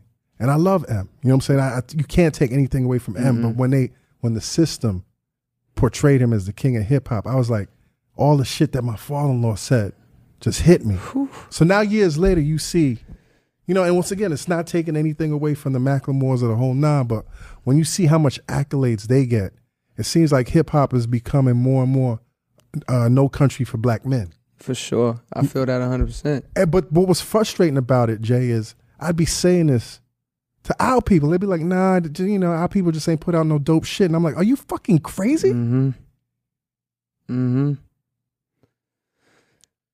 I hear you, bro. Now, did you get, has there been any more blowback from Fire Squad? We got to pause that blowback. Is that a pause? Yeah, it's got to be. That's kind of a reach, man. That's a military term. I know, but... pause the climb, dude. Pause the climb. Is it a pause? You got to pause this pause. You got to pause the pause. Pause the climb, man. The pause, because you reached pretty far. No, that wasn't reaching. He said, have you got any... What'd you say, drawback on let's the not get into... How did we just get into this whole fucking... I couldn't let that one pause clusterfuck, man. No blowback to anybody. All right, no blowback. But was there any more backlash behind that song? Any more? Yeah, I mean, I know some cat like they like you going at Eminem and Macklemore. Never would go at M. Right. I'd never be that silly. I'm a fan. Yeah. What could I say to somebody that I idolize and, like, you know, have nothing but respect for? But what inspired you to do that song? Exactly what you just said. Right. Me bearing witness to what you just said and commenting on what I see, which is exactly that. It's nobody's fault. It's not even Iggy Azalea's fault. It's not her fault. It's not her fault. She's chasing her dream. Right. You know what I mean? Like, she's chasing her dream. Just like it doesn't matter the quality of her music. She's chasing her dream. So it's not her fault.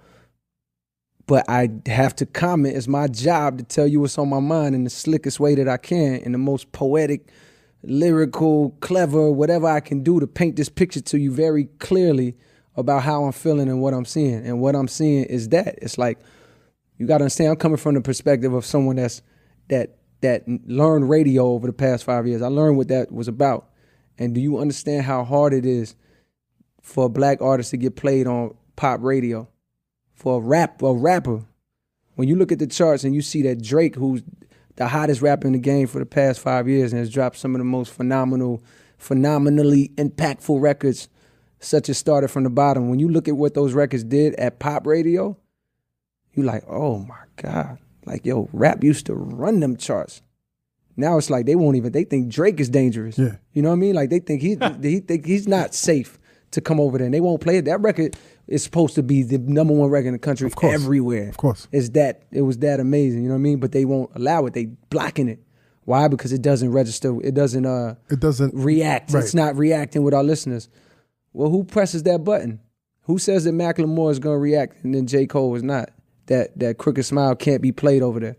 You know what I mean? So it's like I'm seeing it firsthand as somebody that's behind the curtain. In rap. For sure. And it taught me a lot, because it's also ultimately, as a grown man now, I'm like, it's cool, man. It's like I've learned that it don't matter. Like, I'm blessed enough to be where I'm at and to, like, have a career that's not dependent on that. But I can't help but notice. What matters is the legacy, though. Our legacy. The history, yes, for sure. Because when history's told, Macklemore's in them books. Iggy Azalea's in them books. Eminem's in them books. Eminem, but he deserves it. Of you know course, what I mean? of course. And not that these people don't. I'm not trying to say that, but like, come on, man.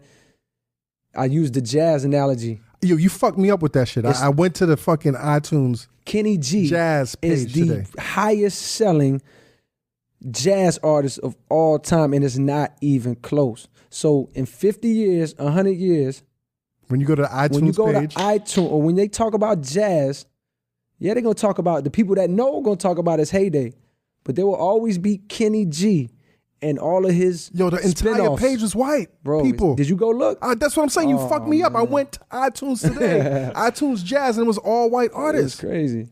Frank Sinatra even. I was like, hold up, And it's cool. Like everybody got the right to be inspired and do the music but Ornette Coleman. But You don't see no, Miles come on. Davis. You don't see it. But John Coltrane. But like let's be clear what we're talking about. This is the system. This is capitalism at work. And it's white supremacy too. Oh, for sure. It's white supremacy. Let's call it what it is. Capitalism over white supremacy. I feel like white supremacy is a Tool of capitalism. tool of greed. I feel like reading that one book I told you about really put things in perspective for me. When these people came and saw these brown natives, their first words weren't, these fucking brown people disgust me. Fuck, I hate them. It was, look at the resources. where's the gold? Right. Who got gold? And that greed of, oh, yo, I see them with a gold earring. You, come over here. Where'd you get this from? Pointing at the earring. Where's this? Snatch a couple of them up. Take me to this. Then they take you to the place where they get the gold from.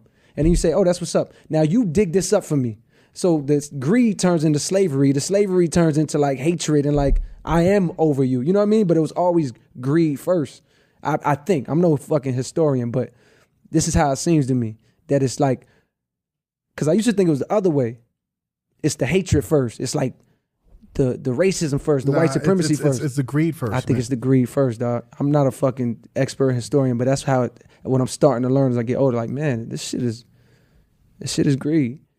What's the loudness war? I heard you speak on that on another interview, man. Loudness war is some shit I just learned about when we went to mastering with this album. Basically, mastering is a process that gets your music from like from just being a mix that sounds good to being like ready for your speakers. Basically, it could play in anything. It could play in your headphones, it could play in your speakers, it could play on your laptop at a really decent level, and it's gonna cut through a lot louder than just a regular mix would. But what happened was, you can Google this because I'm probably gonna fuck up some of the details, but somewhere in the 80s and 90s, they started getting better with mastering technology, and they started pushing the mastering, the digital age. They started pushing the loudness that they could take this stuff, because they used to master the record right there in the studio. Right. Like, you know, it was a real simple process. They used to do it the same day. Now it's like, you know, you send that shit off. It's like basically the equipment got so ill that they can take this shit to crazy levels. So you listen to one of these albums, pick an album, like go listen to a Michael Jackson remaster. Go listen to like a Beatles remaster and then listen to the original master. It's louder. It's louder because they can do that. They can pull it up. So the loudness war is basically like there's a race to just get louder and louder without fucking up the quality as much. Right. But without distorting it. Without distorting it. But you're fucking up the sonic dynamics. You're fucking up the dynamics of the wave or whatever. So that's what the loudness war is in a nutshell. You're not getting the music how it should be heard because everybody just wants to be fucking loud. And you decided when you mastered your album that you wanted it to be. Yeah, I wanted to get out of the loudness war, basically, because I'm not a club artist, man. I realize that shit. I'm not an artist I'm not making my shit for the clubs. If you play it in there, cool. You know, my shit is for your headphones and for your whip. And like, you know, I don't need to compete with the 2 Chainz record in the club. I don't need to do that. I just need to be in your headphones really nice. So we got back to first masters, which was mad loud. Right. And my engineer Mez told me about the loudness war, and I just had a decision like, fuck it, let's not do it. Let's go quiet. Like, let's go more quiet. And it kind of almost forces the audience to really put their head closer to, even if you could think the headphone is on, but it forces you to put your head even closer to listen. That's real. Yeah. Oh, push those headphones in. Like, what? Push the headphones in. Hey, listen, don't try to get me back in this. Yo, Yeah, I'm not trying to get you back, man. Pause this, but I want to touch on something before we move forward. You know, a lot of elder statesmen in the culture respect you. I mean, just from hearing it, seeing it, and then being friends of people that'll mention you. You know, it's funny. I was talking yesterday with Bun B, and who I know that you have always showed love to. And it's funny, we were talking about a situation with a track that you made called Bun B for President. Who the fuck leaked that thing? He said somebody... He did that shit. Yo, I know he did that shit. He said he was so taken back that I think you produced that track. Hell and yeah. Then you came up with the idea, and it was going to go on his album. I wanted it for his album. But you know, just hearing him talk about, like, you know, it's just, even like the elder statesmen have so much respect for you. It means something when those type of people respect you. Man, that dude is a fucking legend, and I really wish he'd used that joint, but yeah, you know what? I can't say that I'm a historian. Like Bun B, obviously, like I'm from the South, so it's like I came up around UGK with knowledge and Pimp CB for sure. Rest in peace. Rest in peace. But like even the Greg Nices of the world and like people I run into, it's like I have a respect. I want to know. I'm not an avid historian, right? But I want to be. I'm interested. You know what I mean? I would love to learn it all. I got a DJ Dummy. He DJs everywhere, every show I do. Dummy is an OG in the game. Like he's seen it all. He's been around, and he came up a fan in the '80s. You know, so he'll school me on like, yo, what it was like with Kane and Rakim and who was really the nicest, and that I get that perspective when I look back and I look at L. Like, it's crazy because y'all grew up in it. Yes. So you remember, you could tell me vividly. It's crazy. Yeah. But for me to look back and now try to compare it to where we at now, I'm like, oh, so that's like what they try to put me and Drake, boom, boom, that's like that. Or that's like, it's fun for me to then apply it to like today's day and age. And then to also go back and listen to these raps, because when we was young, we used to laugh at old school rappers. We had no respect, because to us it sounded so old. And it might be like that to you now. It's like you might hear some shit from like the 90s, and like, shit sound old. We was hearing shit from the 80s, like KRS and whoever, even older, like, you know, when niggas was, and these are the brains. Yeah. Shit. And nigga got what it takes. But like, to us, it was like, to us it's easy to poke fun at, but as I get older, I'm like, but yo, put yourself in the shoes as if you've never heard nothing like this before in your life. It didn't exist before. We can laugh now because we got niggas like Young Thug whose flows is so crazy. Right. But imagine when that was the craziest thing you heard. And I got what it takes to hear somebody yelling. So I appreciate those moments when I get to go back and like and feel that. So I think the elder statesmen feel that from me when I meet them. It's like it's a respect. I'm in awe. You know what I mean? And I want to know, what was it like for you? Tell me, what was it like? You know what I mean? What was it like when you was coming up? Oh man, it was glorious back in the day, though. Man. It was glorious, man. That cocaine. Yeah, that cocaine, man. But easy. I'm in love with okay. Listen, on Be Free, man, you write, ain't a gun that could kill your soul, man. What do you mean? Exactly that. There's a higher, we all connected to something that can never die. You know what I mean? Period. So no matter what type of suffering happens in this existence, no matter what, you know, I just watched Selma yesterday. It's good like, movie, man. Oh Great my movie. God, it's amazing. It's like, you know, that man didn't die. His physical form ceased to exist, but he's here. You know what I mean? And like, you know, any of our loved ones that go, they're not dead. And I feel like if we truly understand that, myself included, if we truly understood that this is just a temporary experience of like physical, this is a blessing to be here, but this ain't the end, then life would be such a more amazing thing. We wouldn't have fear. There's no fear when you know that this ain't it. Fear is the root of all this shit, of racism, of greed. Greed exists because you think scarcity. There's scarcity. You think there's not enough. So and the universe is abundant. It's abundant. Yeah. There's more than enough. There'll always be more than enough. So that's where fear comes from. It's all ego. It's all survival. But if you knew, that's what makes us human. That's what makes us spiritual beings, is that we can be aware of the other side, that there's an infinity. You know what I mean? Yo, how do you perform that song on Letterman and not break down, man? Bro, it was hard. Amazing performance. Thank you, man. Incredible. I was nervous as shit just because I felt the weight of like that moment, and I felt like the responsibility I was taking on, and I didn't want to fuck that up. I mean, I ain't want to slip on a word. I ain't want to. And it's the first time I've ever performed it. I'm adding a new verse. I don't want to fuck up the rap. So there's that level of pressure. But then when the cameras started rolling and they did the introduction, something new came that I didn't know would hit me. And that was the emotion. The nerves were gone. And it turned into, oh shit, I'm going to start crying. Right. The minute the beat started, the track started playing, and I got in the mode. You felt that wave. Oh my God. Even more so than when I recorded it. Right. And when I recorded it, I was in it. So it was tough. Were you watching the Aragona video before you went on Letterman? Yeah, I did. I went just to see it again? Just to get back in that zone. It's funny because it's like before you mentioned about, not being known as like somebody who was just the voice.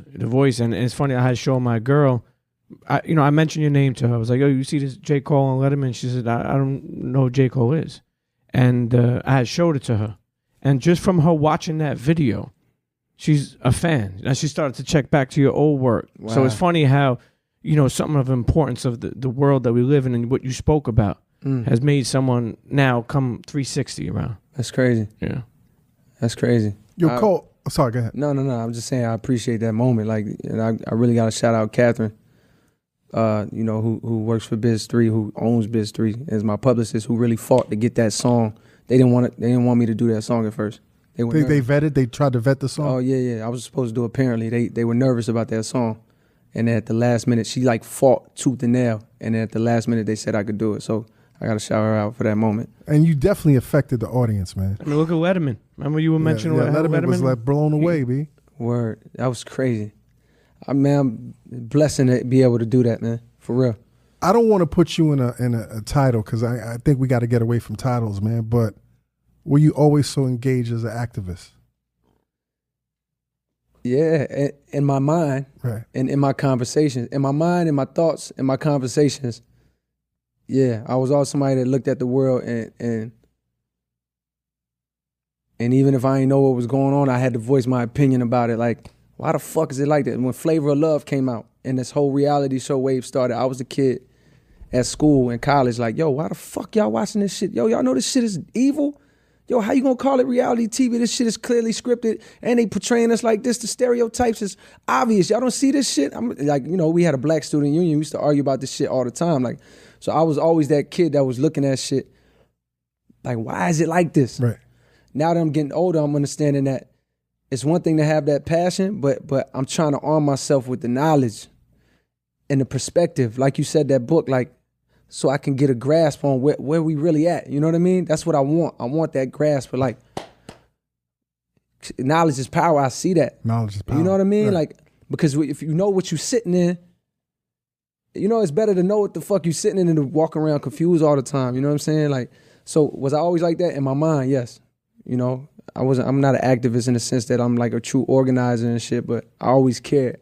But you made a big impact when you went down to Ferguson. Like, cats like, oh shit, J. Cole is down at Ferguson. Like, what drove you to go there, man?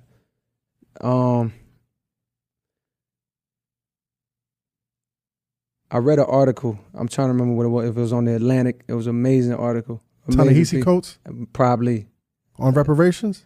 It wasn't on reparations. It was on everything that was the same thing that made me write Be Free, bro. Right. And then I started watching these Vice live streams that they were doing. And I just felt like, yo, I gotta be there. They was doing live streams every night in the streets of Ferguson. I just realized like, yo, I can be there right now. I can book a flight, bring my home. I can be there. I can experience this and tell my kids about this. So that's what it was.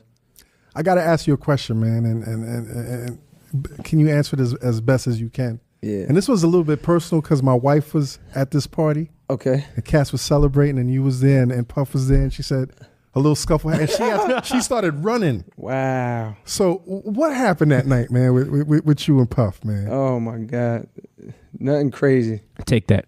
Nothing crazy, but it was, Puff is that dude, man. Yes. I got nothing but respect. The for Great the guy. Gatsby. Yeah, it was just like a random thing. Is that my headphones or yours? I can hear you. Okay, that's my headphones. You sound good. Nah, it was a random spur of the moment, random thing. You know what I mean? Nothing crazy at all.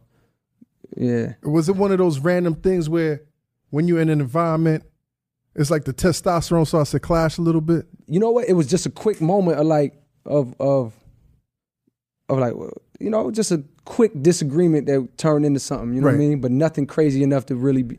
Never been a beef. Never is a beef. You know what I mean? It was just. But it was one of those moments. A moment, like two grown men locking horns. Yeah. But was it that disruptive as people say? Because you read the press and it sounds like it was like a fight, right? But you can't believe the press. Nah, I know that. It was too quick to really be considered a fight. Like but, we wouldn't consider that a fight. But my wife said people were moving away from the situation. Like she's like, I got the fuck out of there. People run. People move for sure. People move, definitely move. Glasses with the nunchucks came out. I heard the nunchucks came out. Yeah, I pulled the fucking nunchucks. All right. Describe your relationship with Kendrick, man. Because from the outside looking in, man, it seems like you have this mutual respect for each other. It's kind of like this distant collaborative relationship, but at the same time, it's like this is hip hop. It's combative. And for sure. Yeah. Describe that, man, because I appreciate that. Nah, you know what it is? I met Kendrick at a time when all I had out was the warm up. Nobody knew who he was. He didn't have a deal. He was signed to Top. I didn't know he was signed to Top. I actually wanted to sign him. I didn't have my business right, even close. I didn't know he was with Top. But in my mind, he was the first person I ever found that I was like, yo, I'm telling everybody, like, yo, I'm trying to sign this kid. Like, yo, this nigga's nasty. Because what happened was I was at a party in L.A., this group called You and I. They not together no more. Remember You and I? It was out of L.A. Cool ass dudes, man. So they invited us out to their little release party. We went. And at the party, they had did a few songs, and they brought this kid up, this short ass kid. I'm looking at this short, dark skin. I'm like, yo, who's this kid? Like, and then he gets on the mic and murders, and I'm a rapper's rapper, and I'm not easily impressed. You know what I mean? And when I saw him, I was like, what? When I heard him, I'm instantly like, I'm looking at Eve like, yo, this nigga's crazy. Like, I gotta go let him know that he's ill. So I walked up to him like, yo, my nigga, that shit was crazy. What year was this? This was 2010. Okay. This 2010. And I just had to let him know that I was fucking with shit. He was like, yo, I met you. He was like, I appreciate it. Thank you, my nigga. I fuck with you, but I met you. I was like, when? He had met me at the XXL freshman shoot. With I think J-Rock was on that cover. Right. And he was in there with J-Rock. Right. And he was playing the background. Playing the background. He told me, because I was running late that day, our flight got canceled. So we caught a later flight. And he was like, yo, man, I was asking them to give me your spot. But they didn't know who he was. Like, get the fuck out of here. Right. He was serious. He was serious. Like, yo, if that nigga don't show up, I'll take his spot. And from there, from that night, we clicked, and I told him to send me some records. And he sent me like these songs he got called, I'll never forget, he sent me, they weren't out at the time. He sent me Pussy and Patron, and he sent me Cut You Off to my email.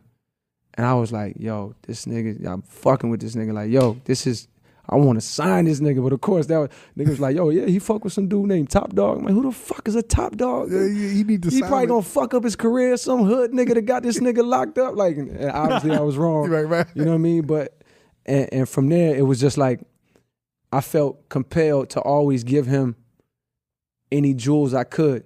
Because I knew what I was going through and the stresses I was going through.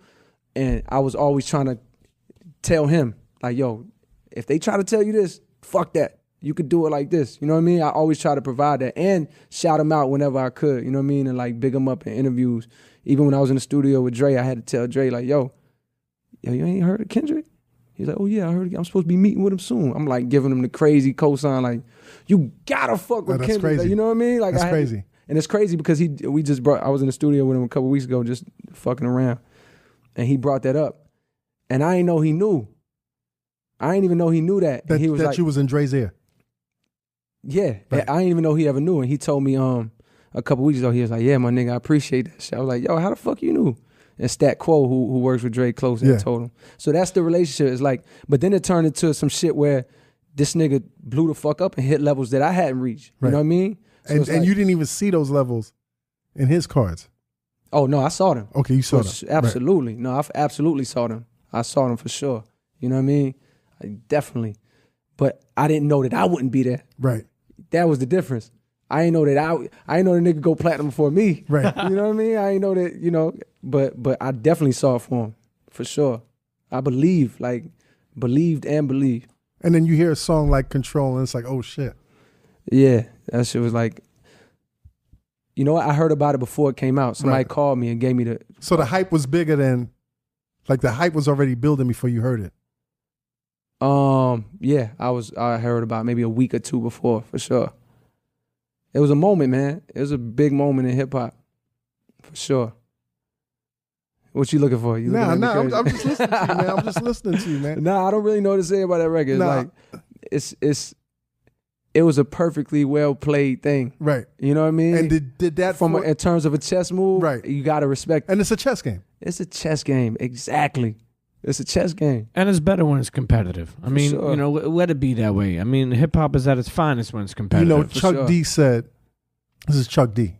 Chuck D said back in the day, when you saw Rakim come off stage, you didn't have the balls to get on the stage if you couldn't blow it down. Mm-hmm. You're talking about a stage. Okay.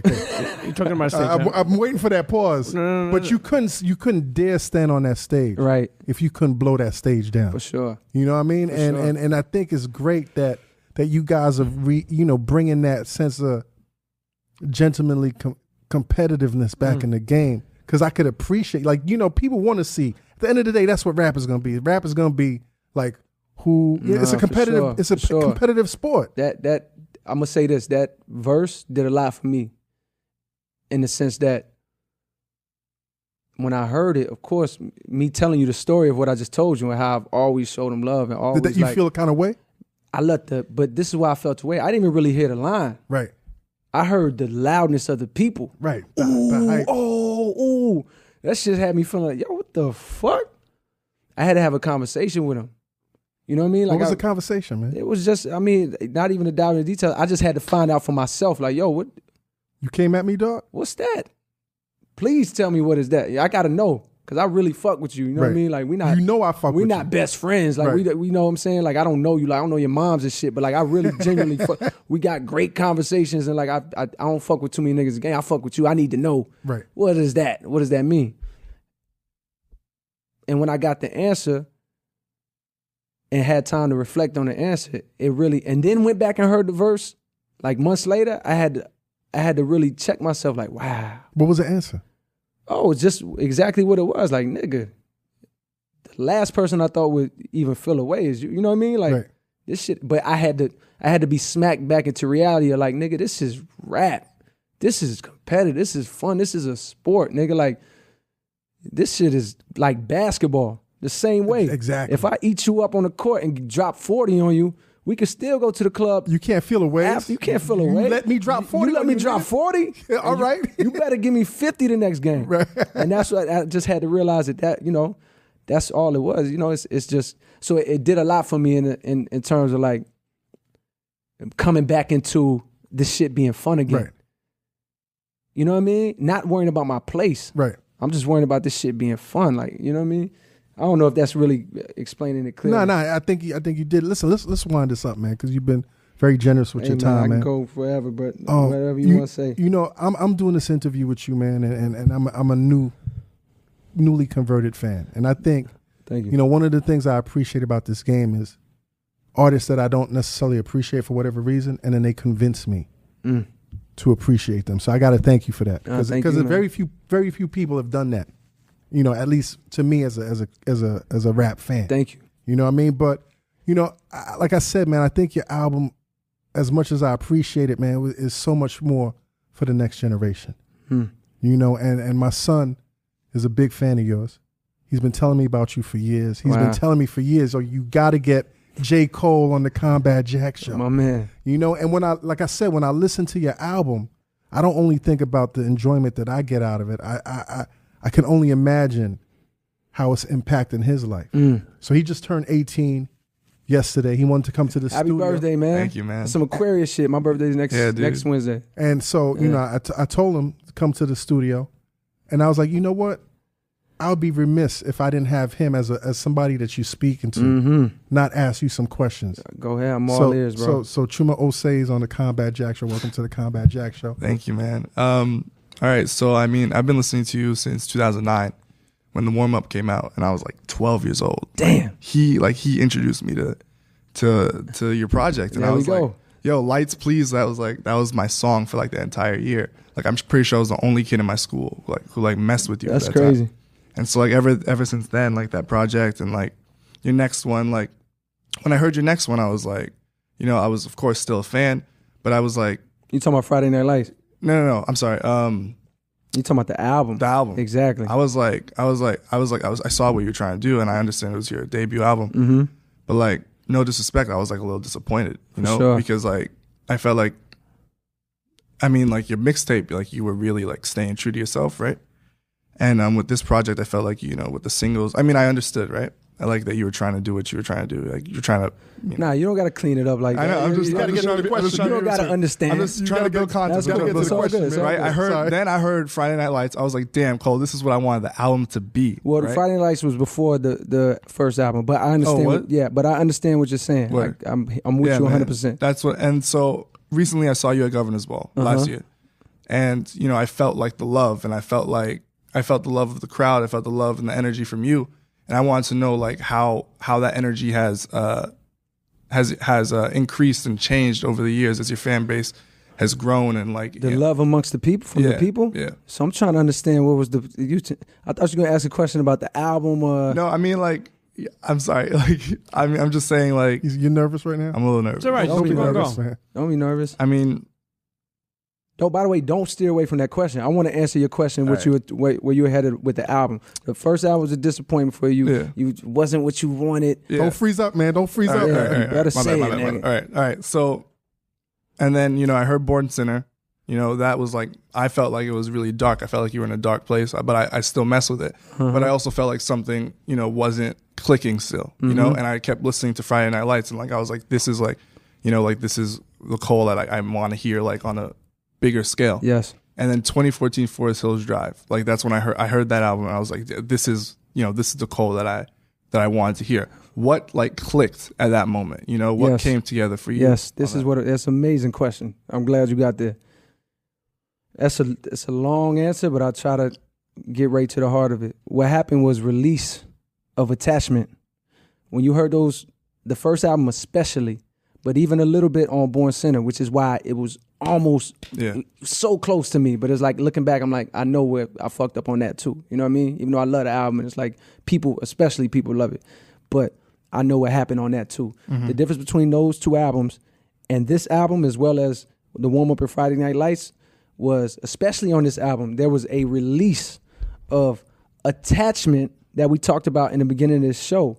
Attachment and expectation of what I want. Right. And this type of success I want to have, and the type of accolades I want, and where I want them to put me on the list, and why they ain't talking about all of that shit that I was worried about, or are they gonna put my album out, which was the first, or is it gonna sell? They say I can't make a single. Can I make a single? All of these worries that were plaguing me on the first album, which then turned into, damn, I didn't get it off how I wanted to. Let me get it off how I want to on this one, which became Born Sinner. All of that trying to do something went away when I realized, hold the fuck up. It really just became being a man and learning some shit as a man myself. But that turned into me just going into making an album for me. Some shit I love, some shit that I want to do, some shit that I want to say, which was just like the warm-up, just like Friday Night Lights. That shit was that plus me being a hungry, starving artist who wanted these things. This was just me being a well-fed artist who just wants to create. Yeah. That was the difference. There was no attachment or expectations of any type of success. I let that shit go. If this shit flop, it's cool. I don't give a fuck. I already achieved some shit that I set out to achieve. You know what I mean? The rest is fucking bonus. I want to do this shit forever, God willing. But if not, I'm not going to go out trying to compete with Drake every fucking album. I ain't going to catch up to that nigga. That nigga's a fucking monster. You know what I mean? He's doing things that I can't and don't need to do. Why would I ever... He's focused in his lane. He's focused on his lane. He's mastered it. Why would I ever try to dip into his lane? You know what I mean? I realize these things. Well, I'm trying to keep up with anybody. Jay-Z, Kanye, who the fuck ever. It don't matter. Let me do the best me I can do and let God handle the rest. If the people love it, then they gonna love it. If they don't like it, they don't like it. I liked it. I loved it. So that's the difference that you hear. And I'm so glad you was brave enough to ask that question. You know what I mean? Because you're not the only one in the world that felt like that. Yeah. By the way, there's people in the world that's like, he's bugging. Born Sinner's a classic. You know what I mean? But I feel you, and I know exactly what you mean. Because if you was there from the beginning and you felt those words in the beginning, you know me. So because you know me, you can hear me. And when you hear me, it's like you know your son or you know your brother. You know when your brother's in a dark place. Just like you heard Born Sinner, you know, like, I see what he's doing. Because I know him. I see what he's doing. But damn, that ain't why I fell in love with him. I was going through it. You know what I mean? And God, grateful to God that on this album, I let all of that shit go. I'm so glad you asked that question. Do I have time for one more? You got a couple more. So a few months ago, I was in my religion and social justice class at school, and my teacher told me that like the rate at which a black man dies currently by like a white police officer is equivalent to that of a black man dying from lynchings back in the day. And so I wanted to ask you, in a time when, hope seems to be non-existent for black men in America, like what do you have to say to us? Like, do you like, I know it's hard to like give an answer because like something's like not working right. It's messed up right now. But like, what do you have to offer us to keep our heads up? I'm gonna say this, that we control our own destiny. We can. We haven't up to this point. We've been victims and we've been victimized. We are the effects of a long line of fucked up shit, of being stolen from our homes. History, being enslaved, whole entire history, religion, culture, erased. Civilization erased. And there's a lot of excuses we can make for why we are where we are. And they would all be true. They would all be 100% true. And we could do that for the next 100 years and it would still be true. We sick. Like we are currently sick. You hear that sound? We currently sick. And there's excuses for that and there's reasons that the blame isn't placed on us for that. But we are also in control of our own destiny. So we have the power. We're gods, you know what I mean? We're like the first people of this planet. The original man. We gave the world civilization. Culture, science, music, science, reading, mathematics, swag. Astronomy, swag, a lot of swag. That's all we're selling right now is swag. But back in the days, we was giving a lot more. My point is, we have a lot of power. Just as human beings. It ain't just black people. We all have power. But young black men, young black people in general have the power to control our own destiny. So we can decide today, right now, that we've been through a rough patch as a people. We can decide to no longer be victims and to now take matters into our own hands and come together and look at each other and love each other and unite and to build communities and to start our own schools and to figure out what we want to teach each other, the history we want to teach, and then group economics, spend our money with each other and like figure out that way. It's like things that we can do, we have the power to do that will really get us strong enough to then come in and unite with the world and then show the world the way. We could be the leaders of the world if we come together. You know what I mean? So there is hope. We just have to acknowledge the fucked up shit that's happened. Keep it moving. And then keep it moving. So it's almost like somebody came through our crib. No, somebody came to our crib, stole us out our crib, took us like to a whole nother city, put us in another crib. We got used to living there. What city? Cold City. Make it a cold city. Yeah, it's Fayetteville. We was in Fayetteville. Somebody snatched us up, took us to Raleigh, put us in a house. We ain't know what the fuck was going on, but we got used to living here, even though shit was fucked up. We ain't make the mess. The back house. They coming through every day, fucking up the house, making a mess. And we like, by the time we realize it's a mess, we like, we dirty. Like, why we living so dirty? We forgot, it's been so long, we forgot that they fucked up the house. So all we got to do right now is say, we know why we here. We know why this house is dirty or why we here, period. Are we going to sit here and talk about how dirty this bitch is, or are we going to clean this up? Are we going, you know what I mean? We could start today. It's going to be a long journey to clean this nasty motherfucker up. It's going to be a long today. It's going to be, but we have the power. So I guess I'm rambling at this point. But the sentiment is that we got the power right now to come together and figure this shit out. this is the thing I want to say. I don't got it fucking figured out yet. Maybe next year I have an ill plan, but we talk about shit like this, and our execution ain't great, but our ideas are strong. And we got a group chat going. I was like, yo, Black History Month, dog. Gotta respect the past. We gotta know the history. We gotta know where we come from, and not just the American Black history, but we gotta know that. But yo, what's up with Black Future Month? We really need to start talking about where are we going. And included in that is Black history. You can't know where you're going if you don't know where you're coming from. Yeah. But why we don't never talk about that? What's up with Black Future Month? We got to talk about where we go. Like, what's next? Where are we going to be in 5 years? It's going to be right here? Or are we going to start small and implement a system or some type of small system that's achievable, whether it be group economics, whether it be an education, whether it be a Big Brother program that we can all get involved in. Like, we can start right now and talk about the future so that we got these goals. In 5 years, we want to have, I was watching that St. Donahue thing I told you about. Farrakhan. And Farrakhan, this was in the 80s. Farrakhan said that if black people, with the black dollar, the amount we spend and generate, we're the 12th largest nation in the world. Just black people in America. And that was in the 80s. I don't know what it's like financially. Like, imagine if all of that money stayed in the community. And it's like, it's not on some hateful shit. It's just like, yo, we trying to build ourselves up so we can have some self-respect. And then we can come in and really be brothers and sisters with the rest of the world. But we can't be brothers and sisters with each other right now. You know what I mean? I'm rambling, but shit, that's what I would say. Something like that. All right. Thank you. One more question. You're doing pretty good, son. Yeah, it was a good question, man. All right. Combat Jack Jr. Nah, Chumo say. As an aspiring musician, also. What do you play? You play? I produce. Nice. I just got into NYU for music production. Congratulations. Thank you. That's fucking huge. And so, it's so accessible. Music software and production tools and everything is so accessible for everyone to be a rapper, or a producer, or a musician, or whatever. Mm-hmm. And I know you came here to New York. You camped out of Jay-Z's building, like office building, giving him a mixtape. But nowadays, like, what advice do you give to the musicians who are trying to cut through, all the BS and all the garbage that's out, that's like so overpopulated on the internet? I say empower. We're in the day and age of empowering yourself.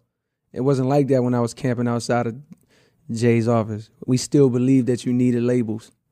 We still believed that you needed Universal and that you needed Sony and that you needed these guys, because that's the way it was. We're in a day and age today where it's like, if the music is real, and even if the music ain't real, you can still do it on your own. And what I would suggest is, especially if the music is real, because I don't like whatever, because everybody's going to say their music is real and it's the best. But what I would do if I was upcoming right now, knowing what I know, I would start so small with my music and start amongst a circle of friends and do a show a week. That circle of friends, the first week might be 20 people. The next week, that shit might turn to 25. 3 weeks later, that shit might be 35. 2 months later, that shit might be 70 if you continue in the grassroots. 6 months later, that shit might be 120. A year later, it might be 300. 2 years later, you might have really clicked, and now you're doing 300 people in your city or 500 people in your city, and before you know it, you got a real movement of people that fuck with you, and you're doing the online work at the same time. I'm saying that there's no excuse, so that you don't have to wait on anybody no more. You can, maybe they'll come while you building your own shit, and that'll be cool too, but to sit around and like tweet me all day or like to hit you up and send your demos, it's like, man, that shit is backwards now. Take the shit into your own hands and let somebody find about you. When I was camped outside of Jay-Z shit, that shit ain't worked. Right. I learned that quick. When that nigga didn't take my CD and told me to get the fuck on in so many words, it hurt me for 15 minutes, but then I realized it's not going to happen like this. And the next year, a year later, full circle moment, he was calling for me to meet him because my shit ended up in his lap, because the world works like that. Right. You focus on what's important, the music and spreading your gospel. And it's like the right people will find you. The people you need will find you. You know what I mean? So that's what I say. There's no excuse. You do it. The power's in your hands. Ultimately, what's the goal? Me? Just to be the best at what I do. Just making music, man. That's attainable right now. If that's the goal, you can do that for free. Yeah. You know what I mean? And your goal is your goal. If your goal is to get ultimate number of fans, well, shit, come up with a plan, man. It'll change, but stick to that plan. Power, you got the power, man. We in that day and age. Internet is crazy. And word of mouth is crazy. Them two things combined. Internet is crazy, B. It's crazy. Yeah. Yo, Chumo, say thank you, man. Yeah, those good questions. Pretty man. impressive. Cole, man, I got one more thing to say to you, man. Yesterday I spoke at his school. And it was I was called to speak on social justice and hip hop. So I went through the whole history of, like the message and the public enemies and a lot of yada yada yada. So at the end of the class, the teacher, one of the teachers in there, like in his 40s, it's like, I remember when music used to move me. I remember when, even as a white cat in Denver, when I heard Public Enemy, it moved me. And he asked me, he's like, is it possible in 2015 for this generation, for a rapper, for a hip hop artist to move their generation? And my answer was, well, judging from 2014 Forest Hills Drives, it shows you that that's still possible. For sure. So I just wanted to thank you for that album once more. That's a major compliment, man. I appreciate it. I'm like, bro, I'm blessed. You know what I mean? To like be here right now and like to get the love that I get in the streets is like, and if it wasn't there, I'd be a happy man. But that shit is icing on the cake. You know what I mean? It's like, so it's an honor to be in the seat. Now, thank you so much, man. Anything else, man, before we I don't know. Before we wrap it up, Pete? No. I mean, I'm going to add to it because, first of all, I definitely commend you. You're a stand-up dude, but most of all, what I really like about you is you're uplifting. You talk about good people in hip-hop, man, your name's got to be right in the top of that. Even to the point like that I made my daughter, who's a fan, 14 years old, who is in the studio tonight, Skylar, and she better wake up tomorrow morning for school. I'm going to whoop that ass. But it's funny because I asked her, like, we said we had J.Cole on. She said, I know she likes J.Cole. I said, why do you like J.Cole? And she told me, I like him because he ain't talking what every other rapper is talking about. How old is she? 14. Damn. So it's special to see that, like I'm sitting here saying that you're uplifting. Your movement is beautiful. I mean, Dreamville, these fucking people are nice people. You know what I mean? Your whole crew, your whole team is nice people. What up, Felton? No, that's real. You know what I mean? You, so it's like, man, as a whole, we all wish you nothing but success. But real talk, man, good dudes need to be appreciated, man. I appreciate that. Yeah. And piggybacking off what you're saying, you asked me if there's anything I want to say. And it kind of goes back to your thing too. So it's tying all of these together. Intention is so important. Intention. When you're making your music, when you're writing, what is your intention? So we talked earlier about them albums that maybe you didn't feel, or like the times when I really was, what was my intention? I remember writing raps before I ever had a deal, thinking, one day this is going to save somebody's life. Like this verse right here, I'm going to talk to a girl who's going through this right now and it's going to say, that was the intention of the verse and of the song. Or this song right here is going to help somebody get out of this situation right here. Or even on this album. So I think intention is a very important word. It's like, what are you doing it for? Ultimately, what's more important? Is it the money? Is it the fame? Is it the accolades? Is it the comfort? Is it the impact? You know what I mean? And I would die happier, broke and impactful than rich and like uninspiring. Don't go broke though. Nah, that's not the plan. Okay. But I'm just saying. Yeah.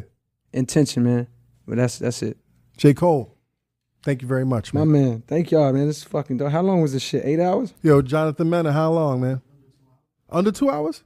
Oh, Under okay. 2? It seems longer. He Right? said 2 hours. We got a sign right there, 2 hours. What's the longest joint? The longest joint was Chuck D. People listen to the whole shit? The whole shit, no. If you listening right now, holy shit, man. We fuck with you, man. We can't fucking believe you made it all the way to the end of this shit. Felton told us he listened to the Chuck D episode 4 times. That's the episode was 3 hours. 3.5 hours. 3 hours and 45 minutes. 45 minutes? That's correct. That's a I long gotta listen to episode. that. I gotta listen to that. It's crazy. But thank you so much, man. Big I really shout out to appreciate Felton. this. Brother. Big shout out to Felton and your whole team. Ibrahim. By the way, Felton did. I seen some online where they fucked up what he did. He did the cover, man, for Forest Hills Drive, and he also did the Friday Night Lights. He did the whole packaging for Forest Hills Drive and also Friday Night Lights. So I want to give my man his credit because they think he doing some web shit. Nah, he did the album design, and that nigga. 2 classics under his belt. He fucking designed. That ain't nothing Pop to your sneeze. collar, my That dude. ain't nothing to sneeze at, Pop man. your collar, my dude. Shit. That ain't nothing Yo, to sneeze Pete, what do you at. think, man? Man, listen, this is going to be another great episode. Like I said just a moment ago, J.Cole, man, it's good to see good people win, man. You're talented and you're uplifting the kids. I mean, this is amazing. Like, Combat got like some fucking counseling family session going on. But real talk, man. Blessings. And, just keep doing what you do, man. Thank you, brother. Internets, you know what it is. Dream those dreams and man up and live those dreams. Because a life without dreams is black and white and the universe flows in technicolor and surround sound. Blow. Cheer.